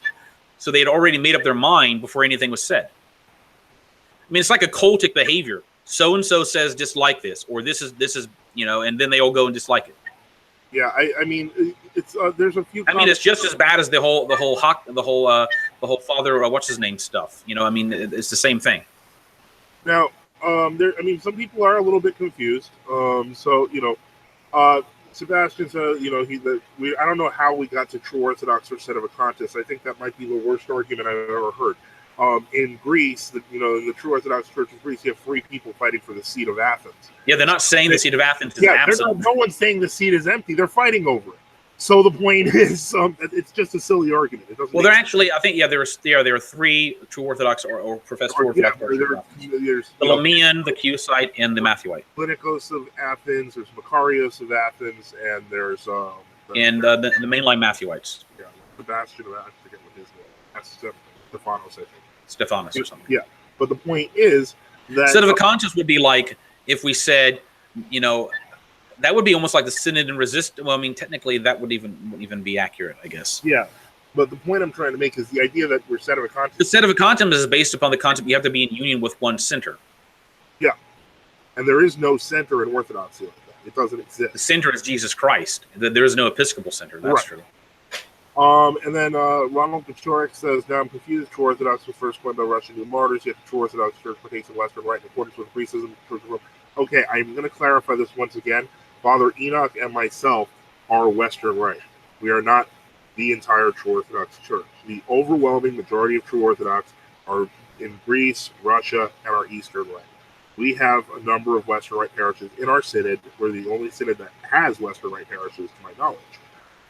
And so the point is, to use a parallel, I guess you could say, we're not even, we wouldn't say vicariate, but the point is we're like kind of like, we're our own thing within True Orthodoxy. We're not the True Orthodox Church as a whole.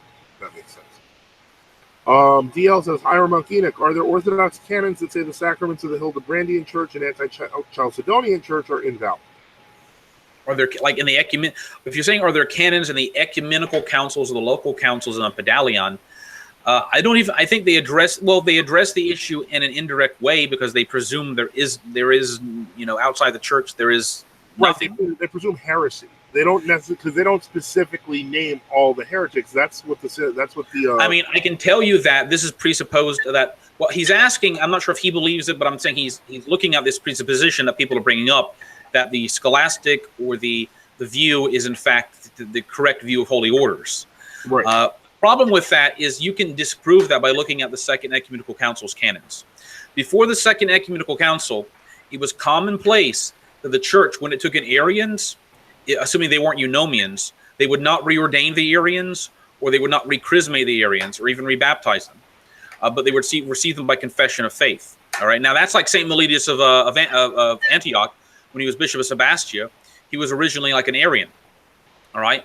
And when he was received or accepted by the Orthodox parties, they did not ask him to be reordained. Now, Paulinus of Antioch, who was Orthodox and was against him, wanted to be baptized and whatever, but it was not necessarily a rule at the time.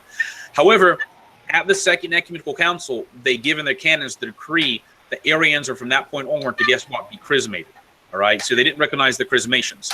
So that's part of this whole I hate to use the word theory, but the whole teaching of economia in forms and acravia, that the church was willing to accept the forms of Arian ordinations. Now, of course, ancient Arians are not the same as Jehovah's Witnesses or Mormons. I mean, the ancient Arians were basically like an Arian copy of the church, in essence, all right? So they had like this empty forms they were passing down, all right? But after the Second Ecumenical Council, it was determined that we're not going to receive Arian ordinations by economia anymore. And they're all going to, and they're going to be received by only chrismation, and if they're worthy to be made clergy later, they have to be given the new rite of keratonia in the church. So, and I'd also point out that at the first session of the Seventh Ecumenical Council, and this all kind of relates to the whole discussion of holy orders, which he's bringing up. A discussion happened at the first session of the Seventh Ecumenical Council between Patriarch Saint Tarasius and the Orthodox monks. Because remember, the monasteries, by and large, in the Ecumenical Patriarchate, were horribly persecuted because they would not commemorate the iconoclast patriarchs or receive things from them, or even ordinations from them. All right, and so when Constantinople around 787 came out of schism and heresy, because it had been in schism and heresy since about 730 for about 57 years, there was discussion was, well, how are we going to receive these iconoclast heretics back into the church? And the monks said, well, their ordinations can't be received. They have to all be reordained. Now, Patriarch Saint Tarasius was remember originally ordained by heretics and schismatics. So he was not considered by the monks and by even Rome at the time to be technically Orthodox until he gave Orthodox confession of faith. And they received him by that. But the monks were still not satisfied with that. And so a discussion entailed at the first session of the Seventh Ecumenical Council, in which how were these iconoclast heretics, schismatics, to be received. And it was decided that because the church had, under certain circumstances, received people out of schism and heresy who had been ordained by schism and heretics, who had been ordained by schismatics and heretics, and so on and so forth, by confession of faith, it could still be done again.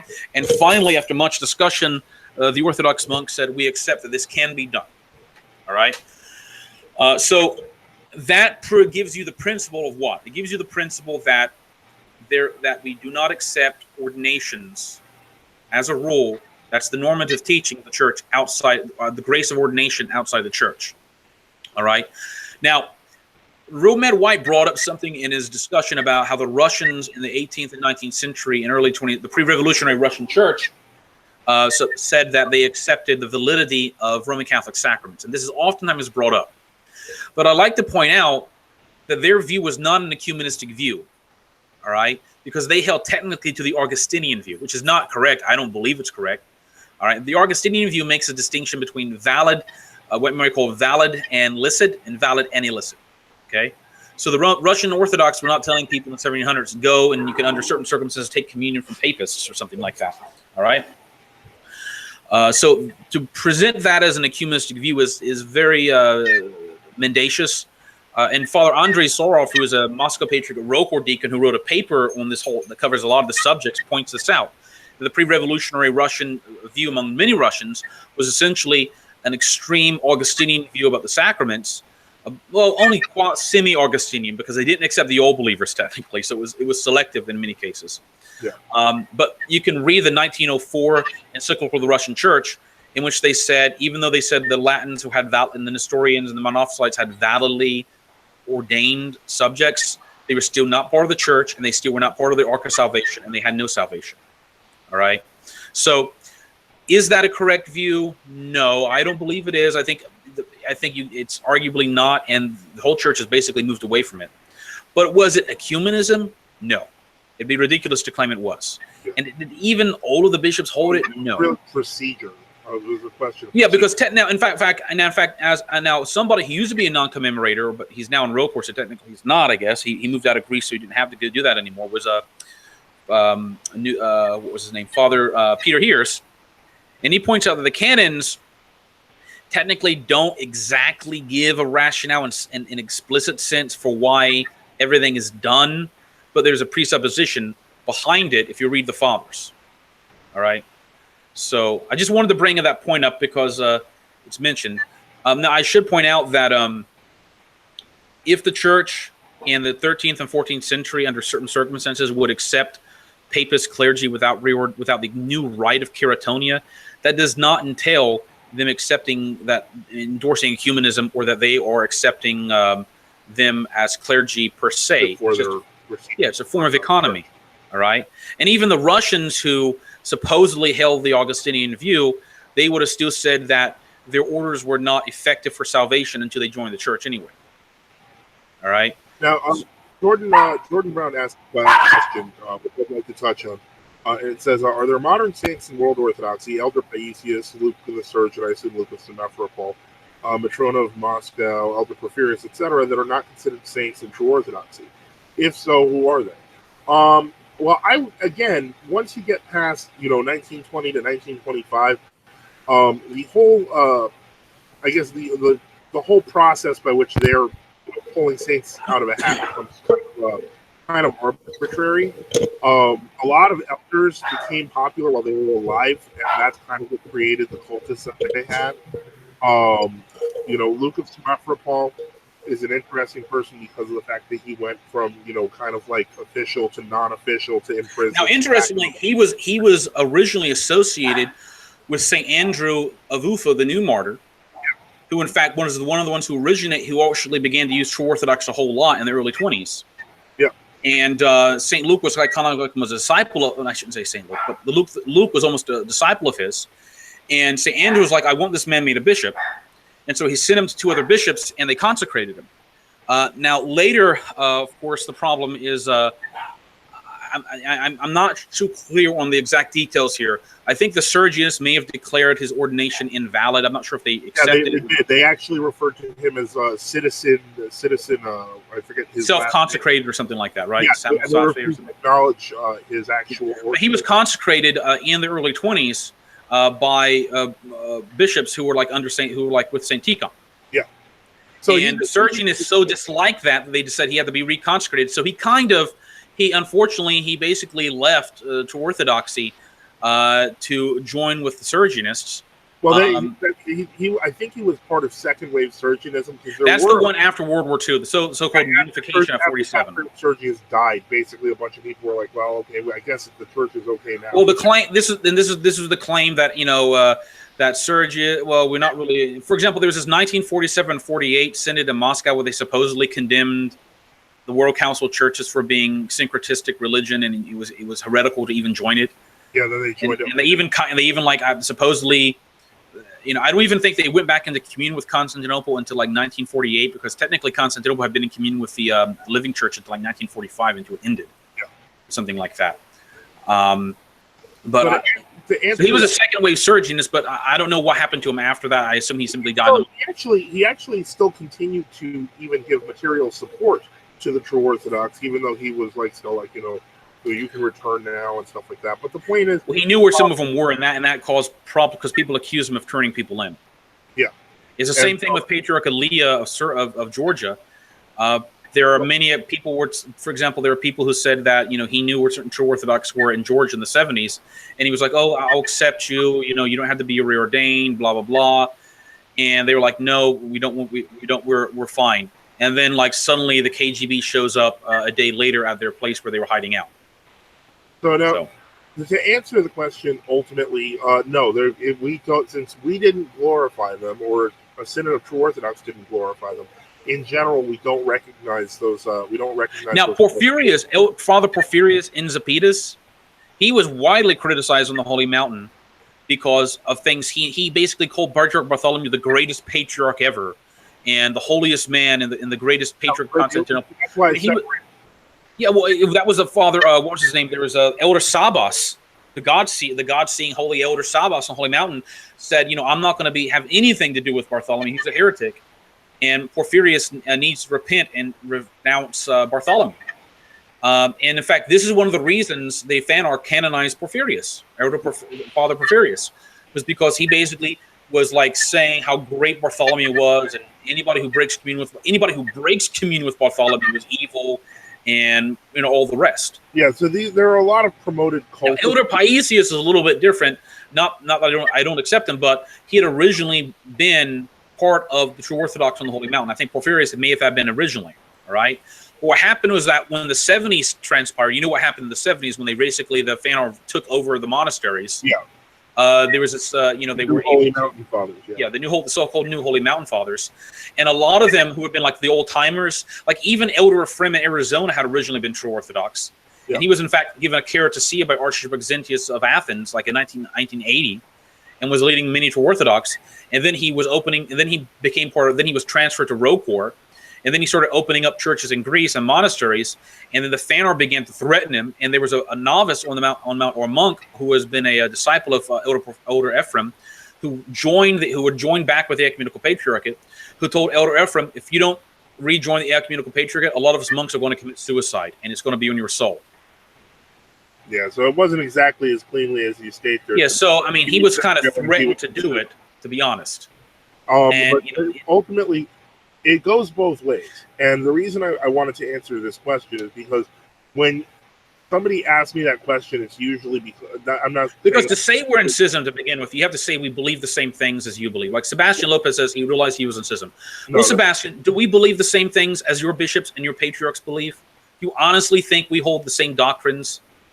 Is anybody honestly going to say that I believe the same things as the Ecumenical Patriarch bishops? I mean, that's absolutely ridiculous. And so the point is, to answer the question, Jordan, no, in general, the modern glorifications we don't recognize, and that works both ways. My namesake, Joseph of Petrograd, is not recognized by the Moscow Patriarch. Yeah, St. Joseph Petrograd, who was a leader to Orthodoxy, was tortured to death by the Sergianists and the Soviets. Most of the hierarchs have actually been recognized by the Moscow Patriarchate. They refused to recognize him because of the strength of his confession.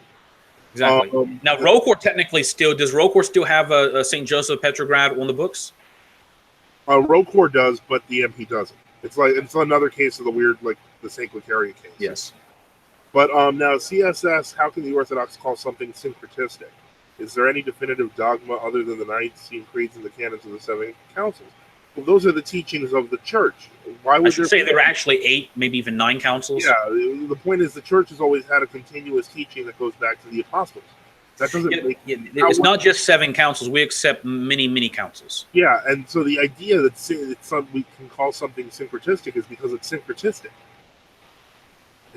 That seems very simple. If you say it's acceptable to pray with heretics, and you say heresy and that ecumenism is not a heresy, I'm not exactly sure how you're saying we believe the same things as those heretics believe. Either Orthodoxy is the true church exclusively, or it's not the true church. Either the joys of Marxist-Leninism are the joys of Orthodoxy, or they're not the joys of Orthodoxy. Well, now, Jordan Brent asks, also, are there any people in the West who can be considered saints post-1054? I'm thinking of people like Edward the Confessor and Harold Godwinson of England. Vladimir Moss seems to consider Godwinson a martyr, or at least a passion bearer as the last Orthodox king of England. When you get into that, 1054 is a useful cutoff date for when the schism formally occurred, but it's not always a useful cutoff date for when churches fell to heresy and were destroyed and removed by the Hildebrandians. So you have to know the history of that process. I don't know how you feel about the two English. To be honest, I simply don't. I don't say anything. They could be, they could not be. It's just that period from 1054 to like 1100. There's a lot of weird stuff that went on in the West with all kinds of, the Webertines fighting the Hildebrandians. I call them Clementines. Yeah, I mean, well, my point is that it's like someone saying, what happened to the priest in Iceland? He celebrated Mass this one day before the Great Schism, and the next day he celebrated it after. Was it a real Mass? And I'd say yes, because to what extent was some priest 4,000 miles away involved in exactly the Great Schism? Now, there's a way schisms and heresies work out. That's true. And in fact, that's what St. Hilary of Poitiers and others point out. All right. Yeah. Sometimes it's pretty evident what's heresy and schism has taken place. Sometimes it's not so evident. All right. And True Orthodox realize that. I mean, that's it's not like we have not addressed those issues before. Yeah, I don't know what you were referring to. But I know that there are clergy in the Husa Synod, Father Father James Thornton, who had a book called like The Royal Martyrs of Orthodoxy or something, in which he regards like Harold Godwinson and Edward the Confessor as saints, and I think he even regards like one of the Swedish kings who died like in 1075 or something like that as a saint. Yeah, we don't want. We just do apologetics. We're not going to make that would be too complicated to get into at this point. Yeah, we're going to leave that one up to God. Just pray, read about it, learn about it, and if you want, I mean, again, it's like venerating your Orthodox grandmother. I don't know what to, I can't say. We can't make any definitive statement on something like that. It's too complicated a time. And so let me see here. In order to call something heresy, there needs to be a definitive dogma opposed to it. What is the dogma that is contrary to ecumenism? One holy Catholic and Apostolic. Yeah, exactly. It's in the creed. We believe in one holy Catholic and Apostolic Church. The Orthodox Church is the Ark of Salvation. There is no salvation outside of it. It is the only true church. You cannot pray with heretics and schismatics. That's the dogma. Yeah, once you deny the church, then basically you're left with nothing. So, it's very simple. To answer that question, hope that answers that question. CF. Sebastian Lopez says DL he didn't appeal to any heretics. What does he talk? What's going on? It says here DL said, "Hi Ramon, who were the heretics MEDwhite appealed to?" Who are the what? I can't see it. Hold on. Who are the heretics that MEDwhite, the real MEDwhite, appealed to? Well, if you read the article that he links about so-called Old Calendars Ecclesiology, orthochristian.org, the author there defends Emislavi. Yeah, and that's a heresy. Is a heresy we've covered. I don't know. And MEDwhite's a heretic. Yeah, because he's a heretic church. He's in a heretic body. How he's he defends ecumenism. He's an ecumenist. If he says ecumenism is an acceptable opinion, you can't break communion with heretics. Then you're teaching heresy. Yeah. And then let's see here. How do you define who is in the church? It's a circular definition. You're in the church if you're in the church. No, you're Orthodox. You're in the church. It's that simple. You're under an Orthodox bishop. It's not circular. Are you under an Orthodox bishop? If you are not under an Orthodox bishop, you're not Orthodox. I mean, papists have the same problem. Yeah. How do you define who the true pope is? Slavia. I-M-A-S-E-I-M-I. You typed it out? So if one this is something that and I think they appeal to Emislavi because Hilarion of Volocalamps, he believes in that. Yeah. And they're trying to pretend as if those 1912, 1913 definitions were wrong or never existed. That's where this stuff about MEDwhite brings about supposedly the Russian church condemned St. Gregory Palamas. This is all Emislavi heretic stuff. Yep. And it's really sad, but I guess it's not unexpected coming from these people. Well, at least now. In fact, someone asked Jay White about Jay Dyer whether he believed Emislavi was a heresy or not, and he refused to answer. What? Someone, I was told. I mean, it was one of the old war zones. Someone, said, they tried to ask him through intermediary, and he was like, he didn't want to answer. Well, but whether Emislavi is a heresy, which probably means that a lot of these people believe in the Emislavi heresy. Yeah, the problem is that if they had Matthew Raphael Johnson on, who kind of got deposed for Emislavi, yeah, and they're into this a lot of this neo-renovationist stuff. Neo-renovationist Dugganism. I mean, especially the New Calendar Greek bishop Hierotheos of Napakos. He teaches Emislavi. He teaches explicitly that the names of the uncreated anarchists. People love quoting him. Yeah. Now, interestingly, though, Yeah, it's Solder Riffer says Jay refuses to talk about the Imaslavites. Interesting. Now, it's interesting that one of the better non-commemorators in Greece, the Greek priest up in Thessalonica, Theodore Zizis? yes, he in fact attacks legitimately Hierotheus of Naphakos, saying that basically, yeah, well, he hasn't brought up Imaslavia. In fact, he's actually a nice guy. I think he actually tries to be. I mean, this is me. Maybe I'm over exaggerating, but it seems that Theodore Zizis actually tries to say, with some of these other non-commemorators that, well, the old calendarists are, we shouldn't be condemning them because they were right about a lot of stuff. But he pointed out that Hierotheus of Naphakos is fallen from Orthodoxy because he supports union with the Ukrainian group under the Fanarch. Really? And that and Theodore Zizis points out that he essentially has capitulated to a Fenaria papism. Let's see. Theodore Zizis at this point, I think, doesn't care. He's already been technically suspended or deposed by the. So he doesn't recognize that they can't really do anything against him. So he's at this point, he's like, I'm going to say whatever I want. Yeah. Now, hopefully, he'll eventually, go further. And I should point out. Remember a few years ago when the first wave. Not under a bishop, so you should. Yeah, I know. I think he should make a decision about that. But remember, also, there was this wave of Athonite non-commemoration that happened about 2 or 3 years ago. That followed on interestingly, the Moscow Patriarchate having the Havana Declaration with Pope Francis, the ecumenist Havana Declaration. Yeah, there were even non-commemorators popping out of the seminary. In Moscow. And exactly, but some of the Greek non-commemorators, the second wave or third wave Greek non-commemorators, the first wave non-commemorators were actually people like us, who then had to get our own bishops because the bishops who we had previously under became heretics. That is the new calendarists. And then the second wave non-commemorators actually were in the 60s, and a lot of them joined us. Then, so this is technically third wave non-commemoration. Exactly. A lot of them, there was one guy who posted, I can't remember his name. He posted it on one of the forums on Facebook. This one non-commemorator Athonite elder who went to Romania, and he was trying to get the non-commemorators together in Romania, and he was trying to he was backing away from the condemnation of the True Orthodox. Okay, because I want to interrupt for a second. CS says, would love to see a show on epistemology. I fail to see how sola scriptura circularity is worse than sola ecclesia circularity. Well, you don't need a show for that. I can explain it. The church is alive. Bishops are alive. The scripture is not physically alive. That's how. We continue. Yeah. I mean, papism has the same problem.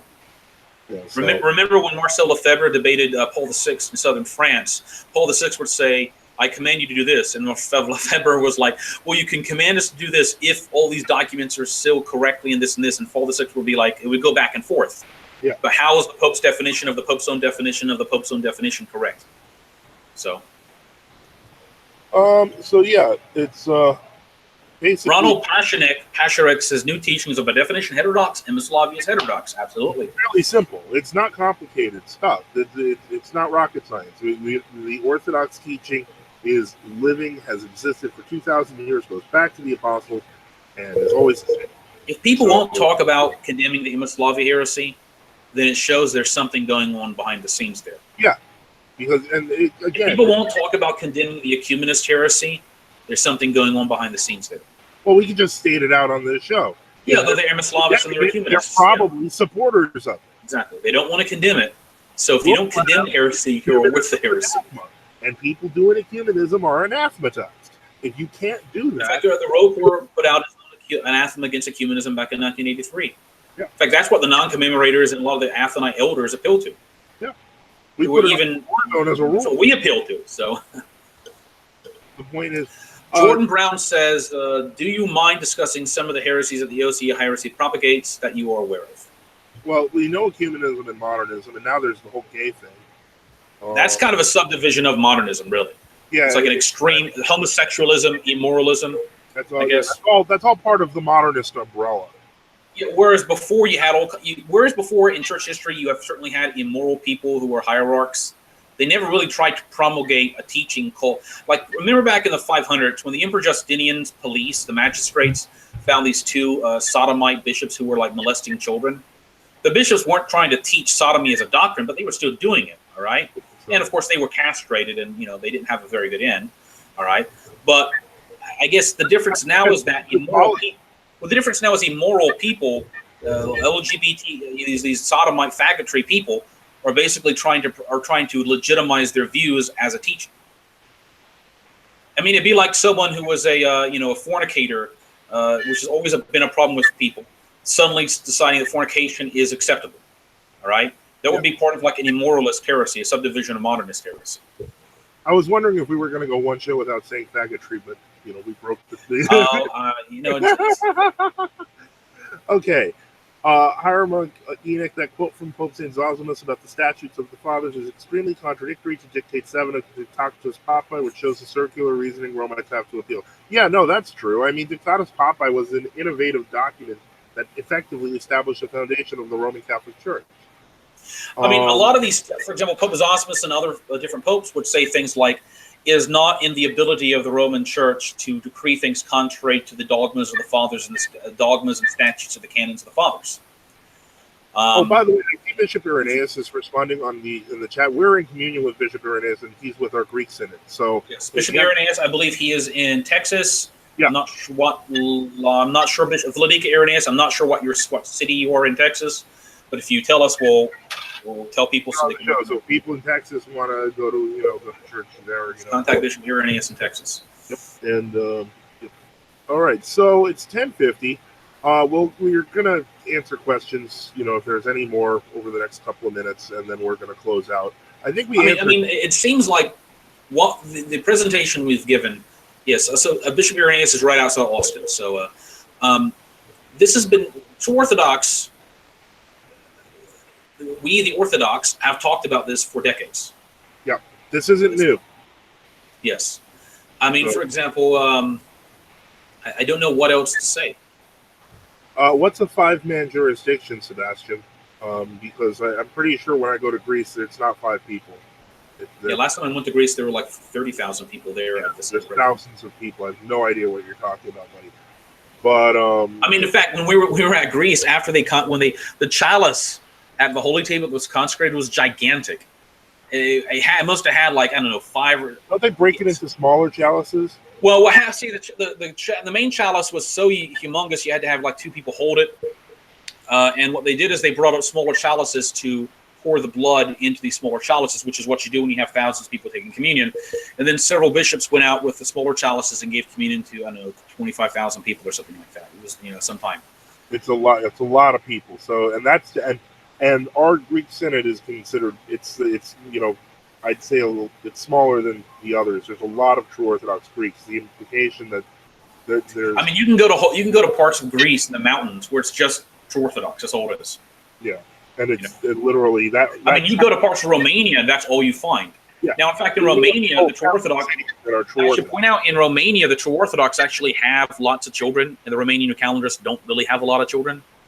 Yeah. So we're actually. Effectively, the Romanian calendars are disintegrating simply because they're not having any kids. Which they're doing here too, which is I think part of the reason people like Jay and the therealMEDwhite are getting scared. Because if you follow tradition and you have more children, you're going to outlive the ecumenists. Because ecumenism by itself creates, I've said this many times, indifference. So you're creating people who are indifferent to orthodoxy, who aren't having children. Eventually. I hate to say it, but the traditional Orthodox view is just going to outlive it if God. Yeah, I mean, if you do not anathematize ecumenism and modernism at this point, you're not going to be. I don't take you seriously. You're not Orthodox. Yeah. I mean, if you won't talk about Imboslavia being heresy, modernism being heresy, ecumenism being heresy, and basically having to separate from people who teach us heresy, you're not a serious person. It doesn't matter what you have or how many followers you have or what books you publish or whatever. You're not a serious person. What St. Hilary was saying, don't. Yeah, exactly. St. Hilary Portiers was saying they have all the churches. So what does that matter? Yeah. They have all the buildings, he says. And we'll put a copy of the notes. We'll link it in a Dropbox, and we'll put a copy of it in this in the section, the About section, along with the books that we mentioned. Russia's Catacomb Saints.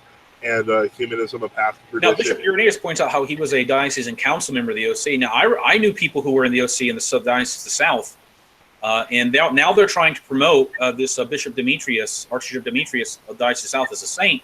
But it was well known that he allowed Ethiopian Monophysites to come take communion at his churches. Yeah, that's all of them. I saw that in Chicago too. Yeah, all of them allowed that. And in fact, interestingly, this is interesting. when Jonah Pathausen became metropolitan, he in fact put out one of his first acts was try to get a decree saying Monophysites can't come and take communion. That worked out well. He was later, they kind of got rid of him. Yeah, you know? he was a little too honest for that. Yeah, I'm not endorsing him at everything, but if you actually get somebody in one of these World Orthodox jurisdictions, that's kind of like, well, maybe we should kind of be doing more Orthodox. Fix this. Maybe we should really be Orthodox. You kind of have a bad end. In fact, that's what happened to Patriarch Diodorus. All right, Patriarch Diodorus, he in fact was condemning ecumenism and modernism left and right. He was fighting the Fanar. He was trying to do this within, but he in fact went to Greece and concelebrated with at least the Synod and Resistance, all calendarists. And you know what happened to him? Within 6 months, the Fanar, Alexandria, Crete, the New Calendar Greeks, everybody just destroyed him. All right. In fact, the people forget when they call it schismatics, that's technically not accurate from the World Orthodox position, because the, in fact, official World Orthodox position, as decided by the 1994 Ecumenical Patriarch Council, is that we're technically heretics because we don't accept ecumenism. That's why they condemn Patriarch Diodorus for concelebrating with us, as supposedly with people like us, because they said he can celebrate with heretic schismatics. So that scares them when they have to start calling us heretics, because then it's not just we separated over a bad man. We separated over there's a doctrinal difference going on there. Yep, exactly. So we're gonna put the links to the stuff. Yeah, Sean Rilland says there are 20 people in our GOC Carey Parish today. Yeah, that's a lot more than in rural Florida. That's a lot more than just 5 people. Yeah, that's one parish. And the GOCK, I think they have some like 40 CS says rather than staying and trying to help the lay people there, you abandoned them. No, that's St. Hilary report here. Was he abandoning the lay people? No, he was telling the lay people to leave. It says he was saying leave and go into the mountains and go into your own homes and do private services. Yeah. People can do the Typica. What's happened is people decided to stay and not do anything and hope it gets better. And you know what? It doesn't get better. They decide to stay in heretical groups and hope everything is going to work out. That it doesn't work out.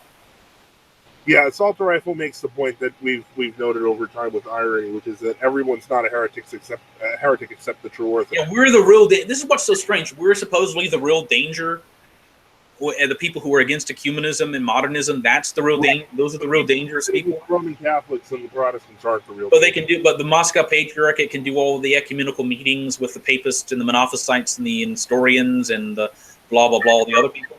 Well, what about all the other parishes? We call them out to leave. Yeah, leave. There are Orthodox bishops in parishes in the U.S. How under them? That's what the canons say you should do. In fact, this is a specious argument, because 120 years ago, the Orthodox in America were so small. This is why a lot of them ended up saying, well, we have no church to go to. Let's just go to the Roman Catholic or the Protestant church. But you know what? The Orthodox bishops told them to do in other countries. They said, say Typica in your home. If you don't have an Orthodox bishop. That's literally the tradition. In fact, he says that's a Protestant mindset. No, in fact, you know what the Roman Catholics did in Elizabethan England in the 1600s? They didn't go to the Anglican church. They basically had to stay in their own homes and do their own prayers. So even from, I don't know if CS is a Roman Catholic, I think he is, even from a Roman Catholic perspective, people it was never understood in any kind of religion that you simply, unless you were some kind of ecumenist weirdo group, that you simply just go to the majority religion. It's never understand. What canon tells you to leave? Canon 15, the first, second synod. We put a link up in the chat. So canon 15, the first, second synod. Separate from bishops, hierarchs, presidents who teach heresy and condemned by the fathers and councils.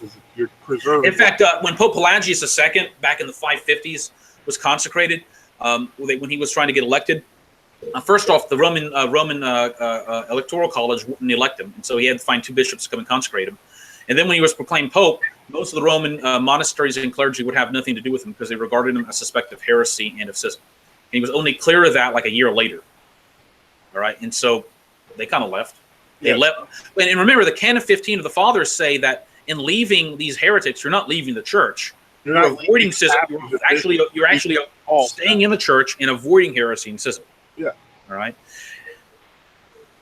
Please link the canon in the show notes. I didn't understand you. Okay, we can do that. That's not a problem. We'll try to include links to everything. I think because I believe Canon 15. Let me look, and I'll give Canon. Let me just do this before we go into I'm going to give it in PassaiCchurch.com books English, because technically, as Saint Nicodemus points out, Canon 15 of the First Second Synod is not encapsulating kind of some kind of fundamentally radical new view developed by St. Photius in 861. He's actually recapitulating, I think, Apostolic Canon 37, which was accepted by all East and West. Yeah. Okay, so hold on. First Second Council, Canon 15, 1 minute CS. Okay, so here I am going to give you the link. CS, this is for you. Here's the link. Now, that should take you to the First Second Council. Now go to Canon 15. Okay, and so in fact, yes, St. Nicodemus gives the reference as Apostolic Canon 31. And as I recall, Apostolic Canon 31 says you can't break communion with your bishop unless it's a cause of piety and righteousness, which is religion. All right? So, and remember, this is what, as I point out, as St. Cyril of Alexandria points out, this is in fact what almost everybody in Constantinople did when Nestorius began to teach the Virgin was not Mother of God. They just, in fact, St. Cyril points out they got up out of the church and left. Yep. So remember, look at Canon 15 of the First Second Council. What St. Nicodemus is saying is that Canon 15 of the First Second Council, which I linked to, is building upon the ideas of Apostolic Canon 37. Okay, in a reverse, in a kind of it's looking at it from the other perspective. All right. Okay, well, it's 11, Father. I don't know if you want to keep going because there's still a lot of people watching. It's up to you, but if you want to keep going for maybe we go for another 30 minutes at most, and if we have no more questions, we'll just close it down in the next 5 minutes or so. I think people are still talking, which is why I don't want to. I mean, but I was gonna go, but if you, I mean, I'm not really. I guess I'm not. I don't know what to. I'm not really good. I guess. I mean, I need a sounding board to some extent. Okay, so, well, give me it. Well, all right. Give me a second. I'll be right back. Okay, Father. Yeah, I'm here. Okay. Okay. Yeah. Give me 1 second. Okay, so let me go through some other subjects. We've covered this for about 2 hours. One subject I'd like to address has to do with how people interpret some parts of the Old Testament. I'm not sure if all of you do, but I kind of, for the past few years, have followed various figures on the political scene. Not the mainline political scene because that's kind of boring and that's stupid and oftentimes, not going to get anywhere. But okay, is 1583 ecumenical? Are you talking about? As I recall, there were 3 sets of synods in the 1580s, which condemned the usage of the new calendar. There was one which condemned the use, which definitively again condemned the use of unleavened bread, and those, as far as I can tell, they were widely received. They would be considered what are called pan-Orthodox councils. A pan-Orthodox council is kind of, well, the Orthodox Church calls an ecumenical council if you don't have an emperor. Like the 1672 Synod of Jerusalem. Its decrees were received by all the churches. Now, there are cases of local councils that were not received. For example, the Stogolov Synod, like in 1551 or 1557.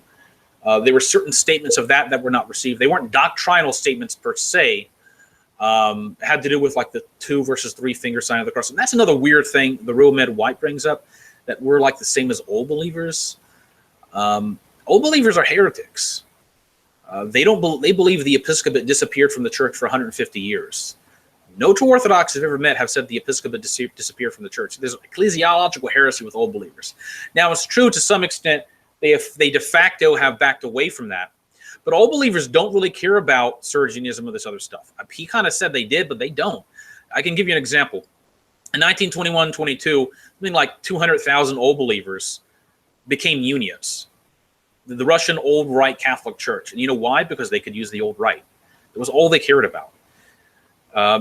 Among the True Orthodox, there were people who the Coptic Monophysites used the old calendar. That doesn't make them Orthodox. The old calendars changed. The change from the old to the new calendar is subscribed, if you look at the 1920 encyclical of the Ecumenical Patriarchate. If anybody reads the 1920 encyclical of the Ecumenical Patriarchate, it's pretty evident it's teaching ecumenist heresy. All right, by saying it promotes a union of the Protestants and the Orthodox. It's not like ecumenism just suddenly came up in the 1980s or 90s. It's kind of strange. He copied the Assault Rifle 33 says the therealMEDwhite just copied the arguments from the Christian article against True Orthodox, which is why he brings up the old believer and Hezekiah arguments. Yeah, it seems like it's a mishmash. In fact, they quote me at one point, something I wrote on NFTU on that as if it endorsed them. Let's see. CS says, do you have a take on St. Kirill Methodius seeking permission from Rome to evangelize the Rus? They didn't evangelize the Rus, they evangelized the Slavs and the South Slavs, the Bohemia, those areas. As far as I understand, they did not go up to Kiev, in Moscow. He says, why was that needed? Rus would not have been in their jurisdiction, right? One, again, he didn't ask them to evangelize Rus. As I understand, there was a complaint to St. Kirill Methodius by the Metropolitan of Salzburg that he was technically in their territory. So they went to Pope Adrian II, I think, and with them they brought the relics of St. Clement, which they had found.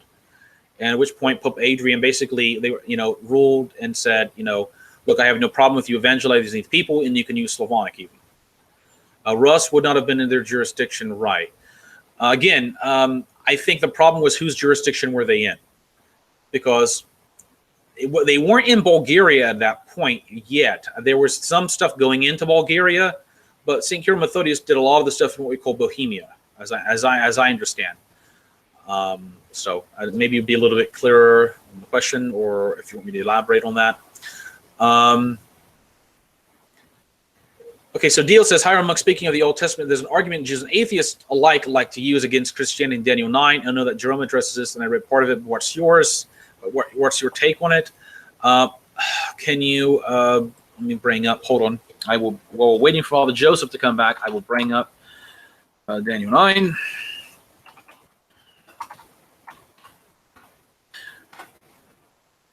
Memory. Okay. I'm going to use both the Dewey Reams and the Lancelot Breton so I can compare them. Okay. And we use the Lancelot Breton edition. Having to type very slowly because my microphone is not attached to my desk. I'm having to hold it. I broke it by accident. Septuagint online. Okay, so let me read from Daniel 9 from the Septuagint so I can see what you're talking about, and then I can search in St. Jerome. It's interesting, the version of Daniel 9 we read in the modern Septuagint translations is not the original or the older Septuagint translation. It was actually one made by Theodotion in the 2nd century, which the church considered such a good translation from the Hebrew text that it accepted it. Okay, so Dio, is there certain verses of Daniel 9, or should I'm just going to read the whole chapter? So Daniel 9 has the following. It's a long chapter. Dio, can you point out what you're specifically talking about in Daniel 9? Are you talking about the supposed? Let me see. To thee, O Lord, belongs righteousness. Moreover, O Israel, returns rest. Are you saying that atheists and modernists are claiming that this was written after the fact?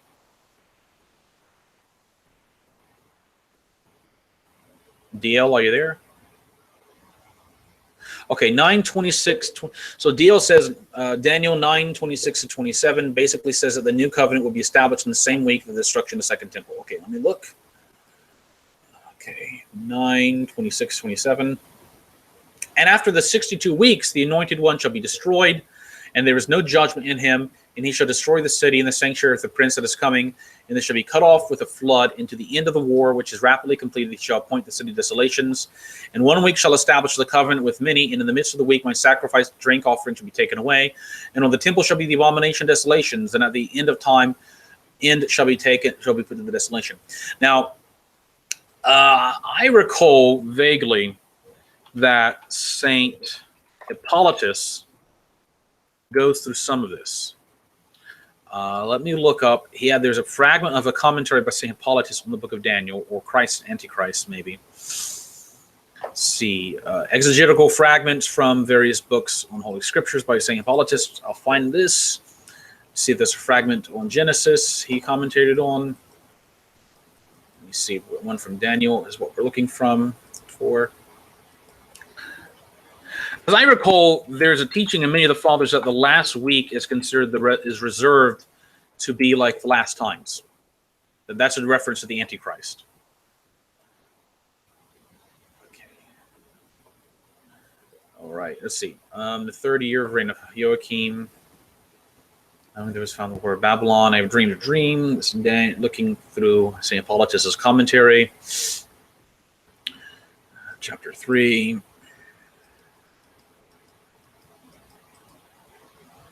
Chapter 9. A little bit too far.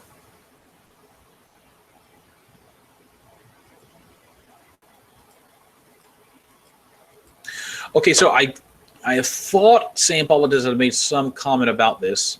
Let me see. Maybe it's in his own Christ and Antichrist. Let's see. Weak. EEK. If there are any questions, and I missed some of the question. Okay, so, all right. So, okay, so if you look, I'm going to put a link in the chat to St. Hippolytus's fragment from his 3rd century work called On Christ and Antichrist. Now, a lot of modernists don't like talking about this because, they don't like talking about, the prophecies from the father of the commentary from the fathers of the prophecies of the end time, because they want to pretend the world is going to continue forever and that there's not going to be no Antichrist and no mark of the beast. But if you look in section 43 of On Christ and Antichrist by St. Hippolytus, which is just linked, he says this: with respect then to the particular judgment and the torments that are to come upon it in the last times, by the hand of a tyrant who shall arise then, the clearest statement has been given in these passages. But it becomes us further diligently to examine and set forth the period at which these things shall come to pass, and how the little horn shall spring up in their midst. For when the legs of iron have issued, this is the image of the Daniel gives, have issued in the feet and toes, according to the similitude of the image and that of the terrible beast, as has been shown in the above, then shall be the time when the iron and the clay shall be mingled together.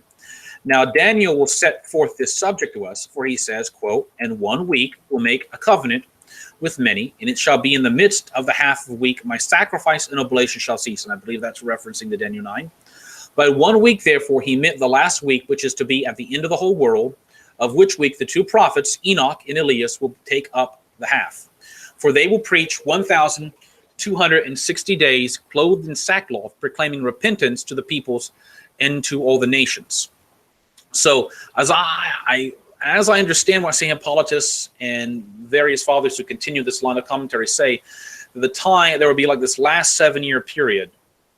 Let's see, 3, 6, 9, 12. There'll be this last. He says by 1 week he meant the last week, which is to be at the end of the world.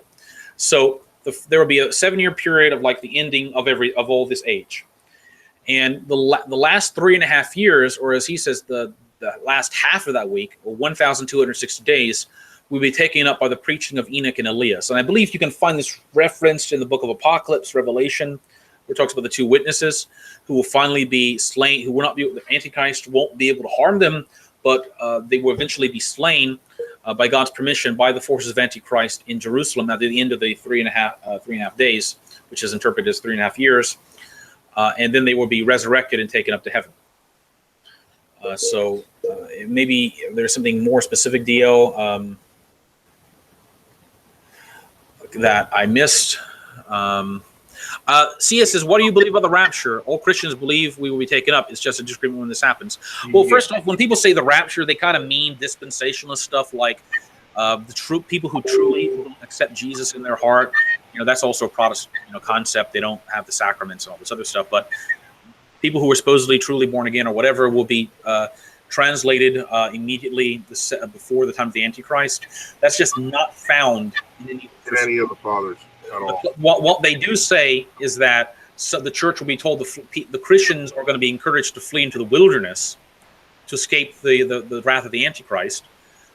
And to put it in Protestant language, we are post-tribute. Our quote-unquote rapture, so to speak, is simultaneous with the resurrection.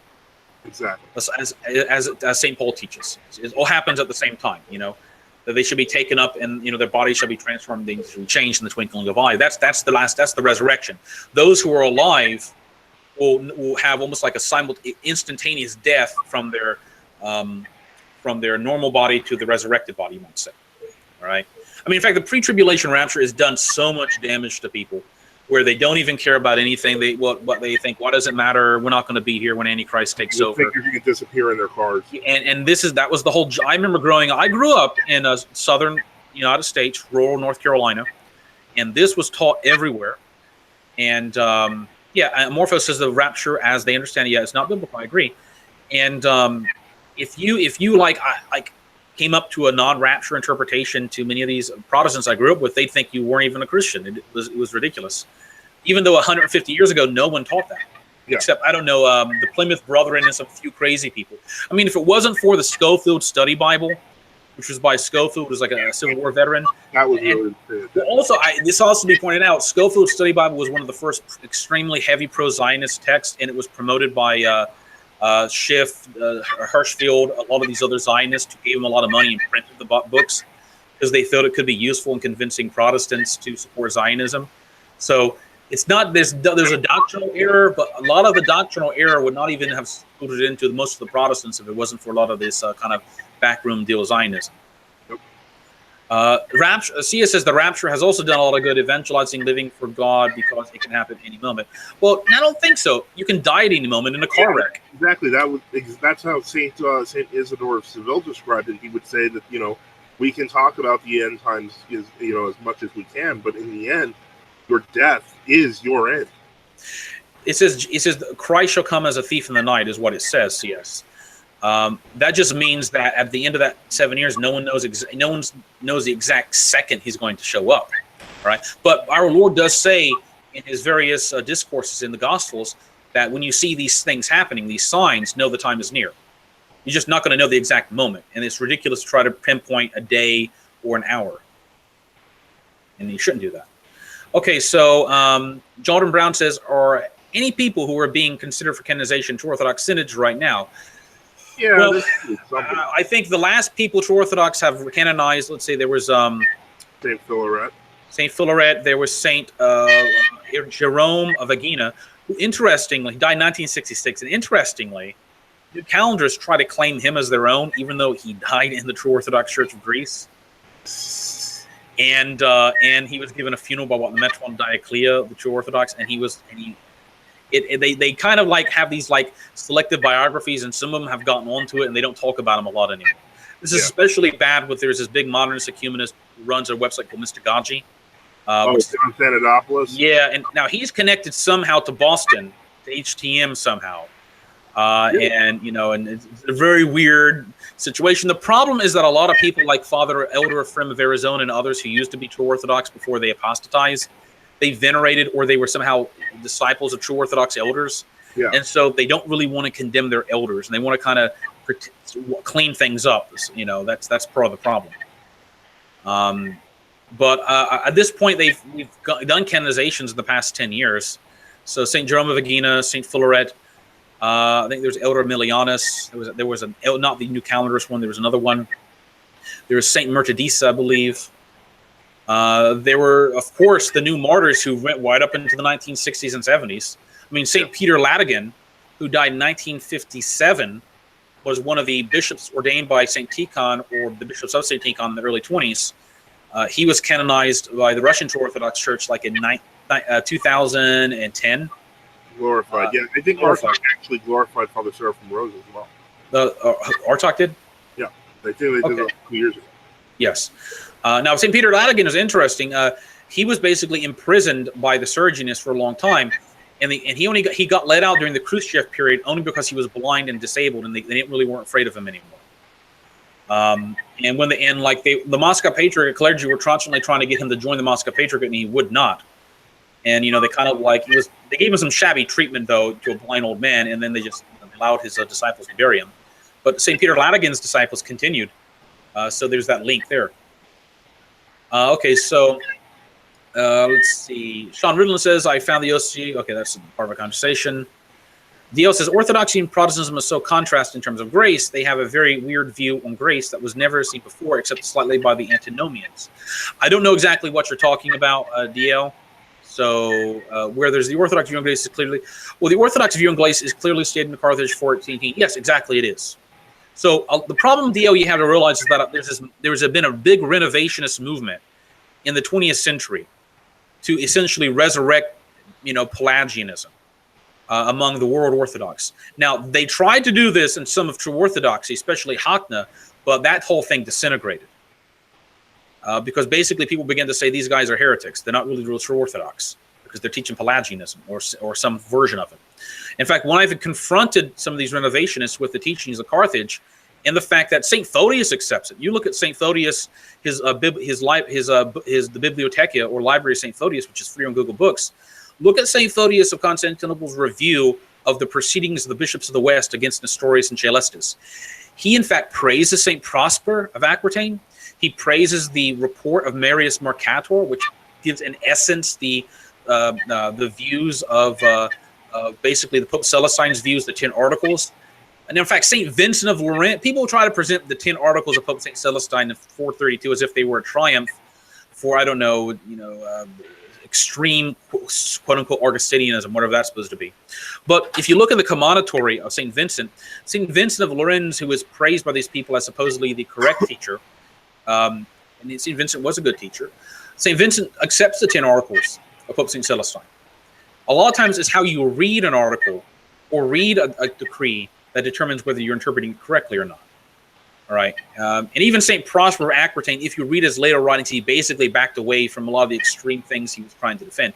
And even St. Augustine, assuming the gift of perseverance and the other book he wrote in the latter years of his life, assuming correction and error, I believe, assuming those are actually uninterpolated, which may not be, I don't really know. There's also the Hypomonesticon, which was accepted as St. Augustine's work, but then suddenly people in the Renaissance decided it wasn't, because they thought it wasn't consistent with his other views, as opposed to maybe St. Augustine changes his views gradually over time.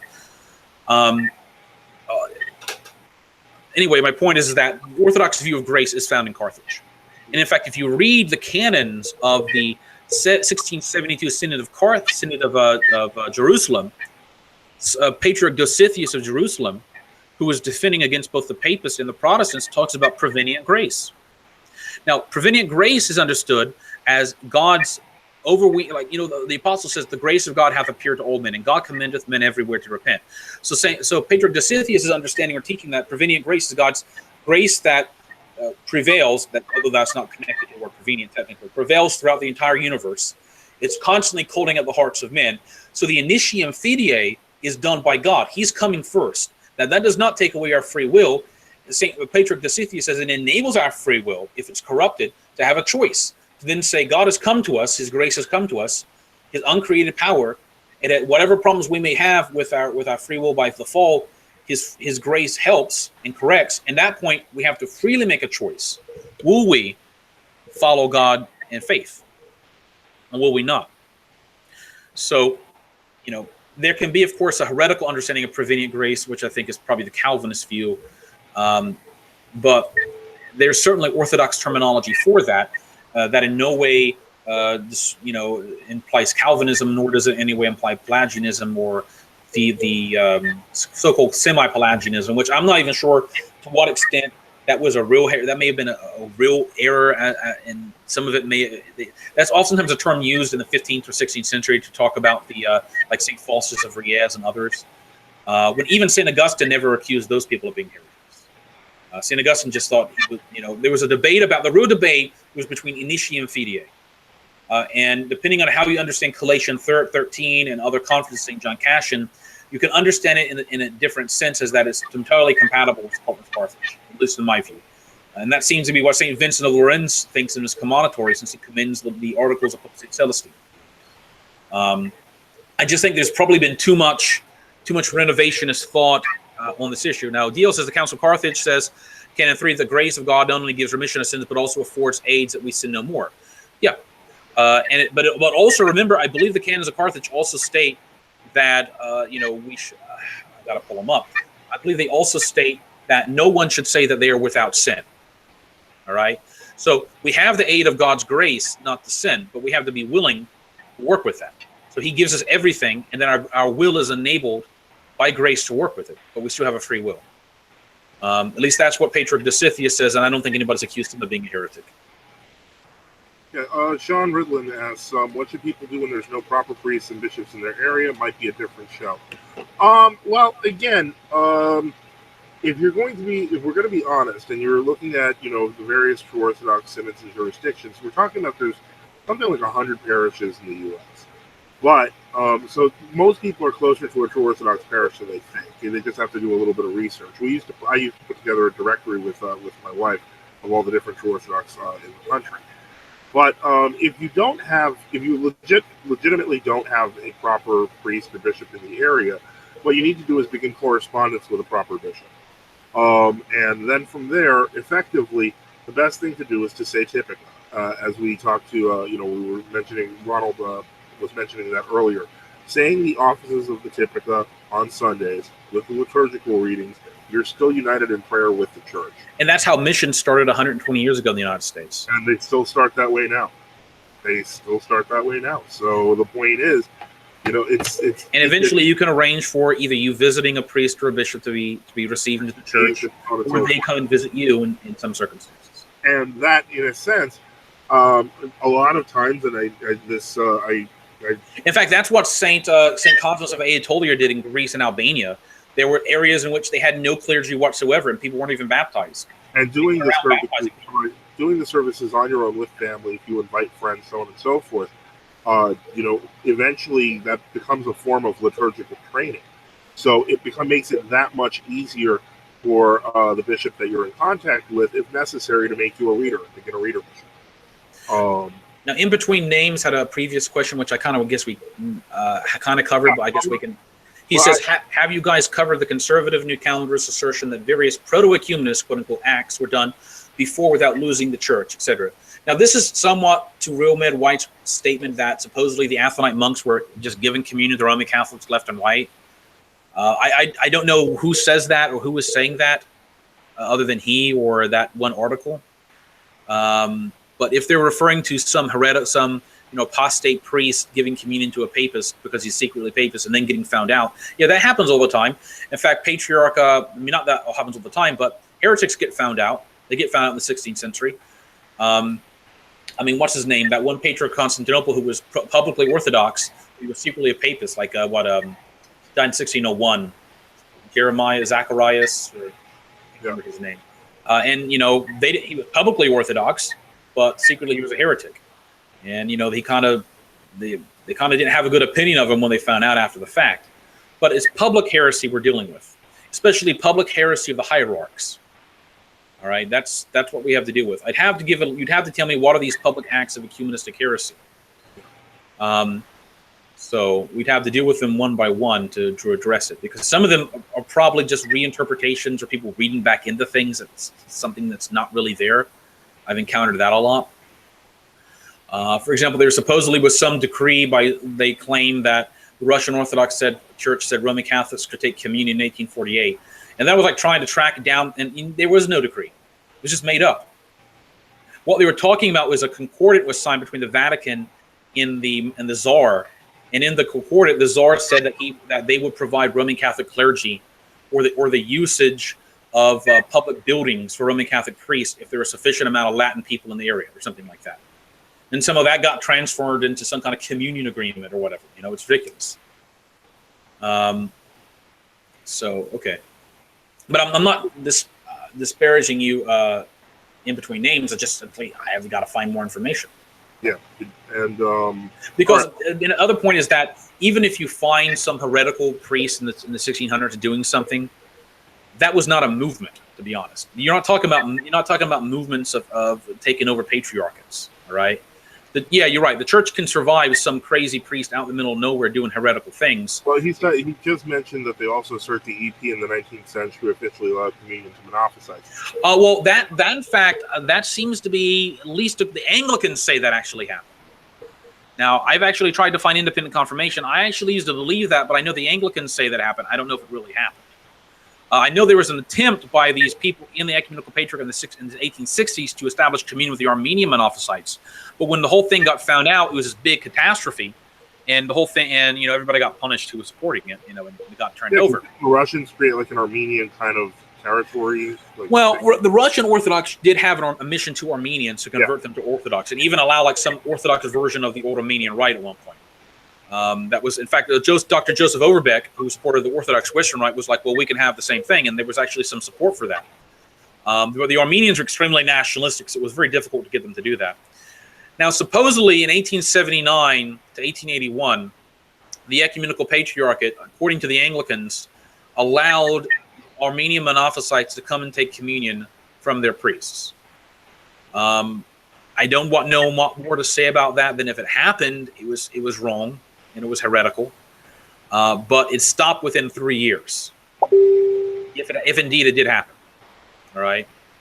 I know that there was a battle in the Ecumenical Patriarchate between conservative and proto-ecumenist factions. For example, Joachim III, who was always kind of publicly Orthodox, but behind the scenes it was a little bit different situation. And then you had Anthemus IV or Anthemus VIII, who basically, I think when he became patriarch, suddenly the Armenian decree disappeared, if it indeed happened, if 1881 is supposed to date. But I have no doubt that things like that may have happened, but that's not really an argument against anti-ecumenism. That's an argument about saying, did everybody know about that? Okay, well, first off, okay, DL, I've found missions in my region on the Metropolitan website, but they're all over an hour away. Would they carpool me? You'd have to contact the priest. It's possible. Then in between names, we covered the Russian church officially condemning Calvinism. That didn't happen. They're referring to the condemnation by the Russian church of Imaslavy heresy. This is the Imaslavists always do this. If you condemn Imaslavy, you condemn Palimism. They're not the same thing. Elder Kalinikos of Katonakia, the great Hesychast of the Holy Mountain, condemned the Imaslavists as heretics. Yeah, and he was the greatest Hesychast of the early 20th century. Yeah, exactly. And he was in fact writing to the Russian church in Constantinople to give additional condemnations of Imaslavy. So if the people if the Hesychasts themselves were condemning Imaslavy, that's not condemnation of Hesychasts. This is something that comes from Imaslavists. It comes from Hilarion of Volokolomsk, comes from Gregory Laurier and their company, and now apparently Herotheos of Lakos and their consorts, or whatever you want to name them, who are running the orthochristian.org, who are so willing to attack true orthodoxy that they're willing to rehabilitate the Imaslavist heresy. It's Okay, we've got 4 questions. We are cutting it off after this because we can't go on. I know. Okay, no, it's fine. Caden Bush says I've got 3 questions. Opinion on Josiah Trenum? I don't have one. Did sex exist? He's an Antiochian priest. I knew about him. Did sex exist before the fall or come about as a result of the fall? That would be B. Should the toll houses be believed in? Yes. Josiah Trenum has some interesting stuff, but then again, he kind of every now and again dresses like a layman. So he's kind of like this weird situation between modernist and traditionalist. I'm assuming he's probably like a lot of these guys, kind of traditionalist on conception, on contraception, but a lot of ecumenists are also traditionalists from that area, not necessarily. And then in between names, this is the last question. So toll houses to be believed in, yes. Toloni, we did a show on toll house. Toloni, go look at the show on toll house. We explain what is the general view as opposed to particular views. So don't be confused with particular theories as opposed to the generic view that Metropolitan Macarius of Moscow enunciates in his article. Yeah, we have shows on this, including Orthodoxy versus Purgatory. Now, I should think that some fathers, a minority, will say, some fathers do say that sexual relations did exist before the fall, but a lot of them do not. A lot of them do not believe it. I would say the general consensus is no, but it's like the Nephilim question. Well, and although the Nephilim question got decided in the anti-Nephilim direction eventually. Yeah, exactly. Another common argument they bring in is Rokur's communion with Jerusalem and also Serbia, and this is our last question. They weren't always in communion with Jerusalem and Serbia. I believe that started with Serbia they were. With Jerusalem was still communing Old Calendars under Patriarch Theodorus. So Patriarch Theodorus celebrated with Old Calendars in Greece. Yeah. So in fact, orthochristian.org has an article where they kind of talk about that and don't even comment on it. Yeah, so it was a much more complicated situation than just Rokur was in communion with Jerusalem and Serbia. They were also not in communion with everyone else. And I think they're also the modernist ecumenists who are attacking us, like this one fellow and others, are missing the point that true orthodoxy has understood the schism and heresy of ecumenism, modernism, to be like other heresies happening, and to some extent a spectrum in taking over local churches. Exactly. All right. We have black and white. Yeah, we didn't say 1935, everybody lost grace except for us. We did not. In fact, even the Matthewites who now kind of claim that did not believe. And there are Matthewite periodicals, which in 1947 state Antioch and Jerusalem were still the church. Exactly, and I think the mainline Matthewites understand that, whereas the Karaite Matthewites seem to... They kind of had they reinvented their own history. Yeah, so, I mean, we the True Orthodox, we were like the Orthodox conservatives. I use the word, that's an oxymoron. We were the people kind of trying to prevent all this bad stuff from happening, and people just said, physically destroyed our buildings and pushed us out, and we had no choice. They created a situation where they were teaching they were teaching heresy that if we stayed with them, we would have just orthodoxy in those areas would have disintegrated. Yeah, exactly, and this is why the waves of non-commemoration keep happening, because you're still dealing with waves of heresy. Yeah, because you have people start reading the fathers. And they don't just read kind of a little quotes from the fathers and little Jurgens or whatever. They begin to read the books of the fathers, and they realize how they begin to act, how they acted, and they begin to act. Exactly. Once you read the fathers, you start thinking like the fathers. I mean, we're just the first wave of people against ecumenism, exactly. who made this was a consistent point, and we made a point of trying to convince others to break with it, just like St. Cyril. He brings up St. Cyril of Alexandria, just like St. Cyril of Alexandria was trying to convince Nestorius. That happened a lot quicker, but we took years and years of trying to fix a situation, and ecumenists just took over anyway. It didn't matter what we did. Right? So they can't blame this on us. They can't blame ecumenism taking over and controlling the patriarchs as being our fault. Certainly not in Moscow Patriarchate or the Phanar. That's on those people. Exactly. We did everything we were supposed to do, and they simply just decided to leave Orthodoxy and become ecumenists and modernists. People are still getting inspired to join Orthodoxy, and we're always encouraging. Yep. All right. Well, we're done for the night. This was an extra long episode. I don't know if we'll do a sequel. I think we covered most of the therealMEDwhite's points, but we're going to put in Father Enoch's notes as soon as I put them in a Dropbox, as well as links to the 2 books mentioned up there. Forgive me for any typos in the text. And then from there, everyone have a good night. And I should also point out that they may think that we give up on these issues after 1 or 2 videos against us, but True Orthodox this is something we can do for years. Because we have been doing it for years. What happens is every 10 years, people this new generation comes about of converts to World Orthodoxy, whatever, and they like act like the previous 10 years of debates never existed, and they be like, we discovered new arguments they never heard about, and it's the same old stuff over and over again. So they call us boomers. Exactly. I mean, you got people in their 40s calling the guy born in 1984 a boomer. All right. With that, we wish everyone a good night. Take care, and we'll update the notes later on. Father, benedicite. Benedicite.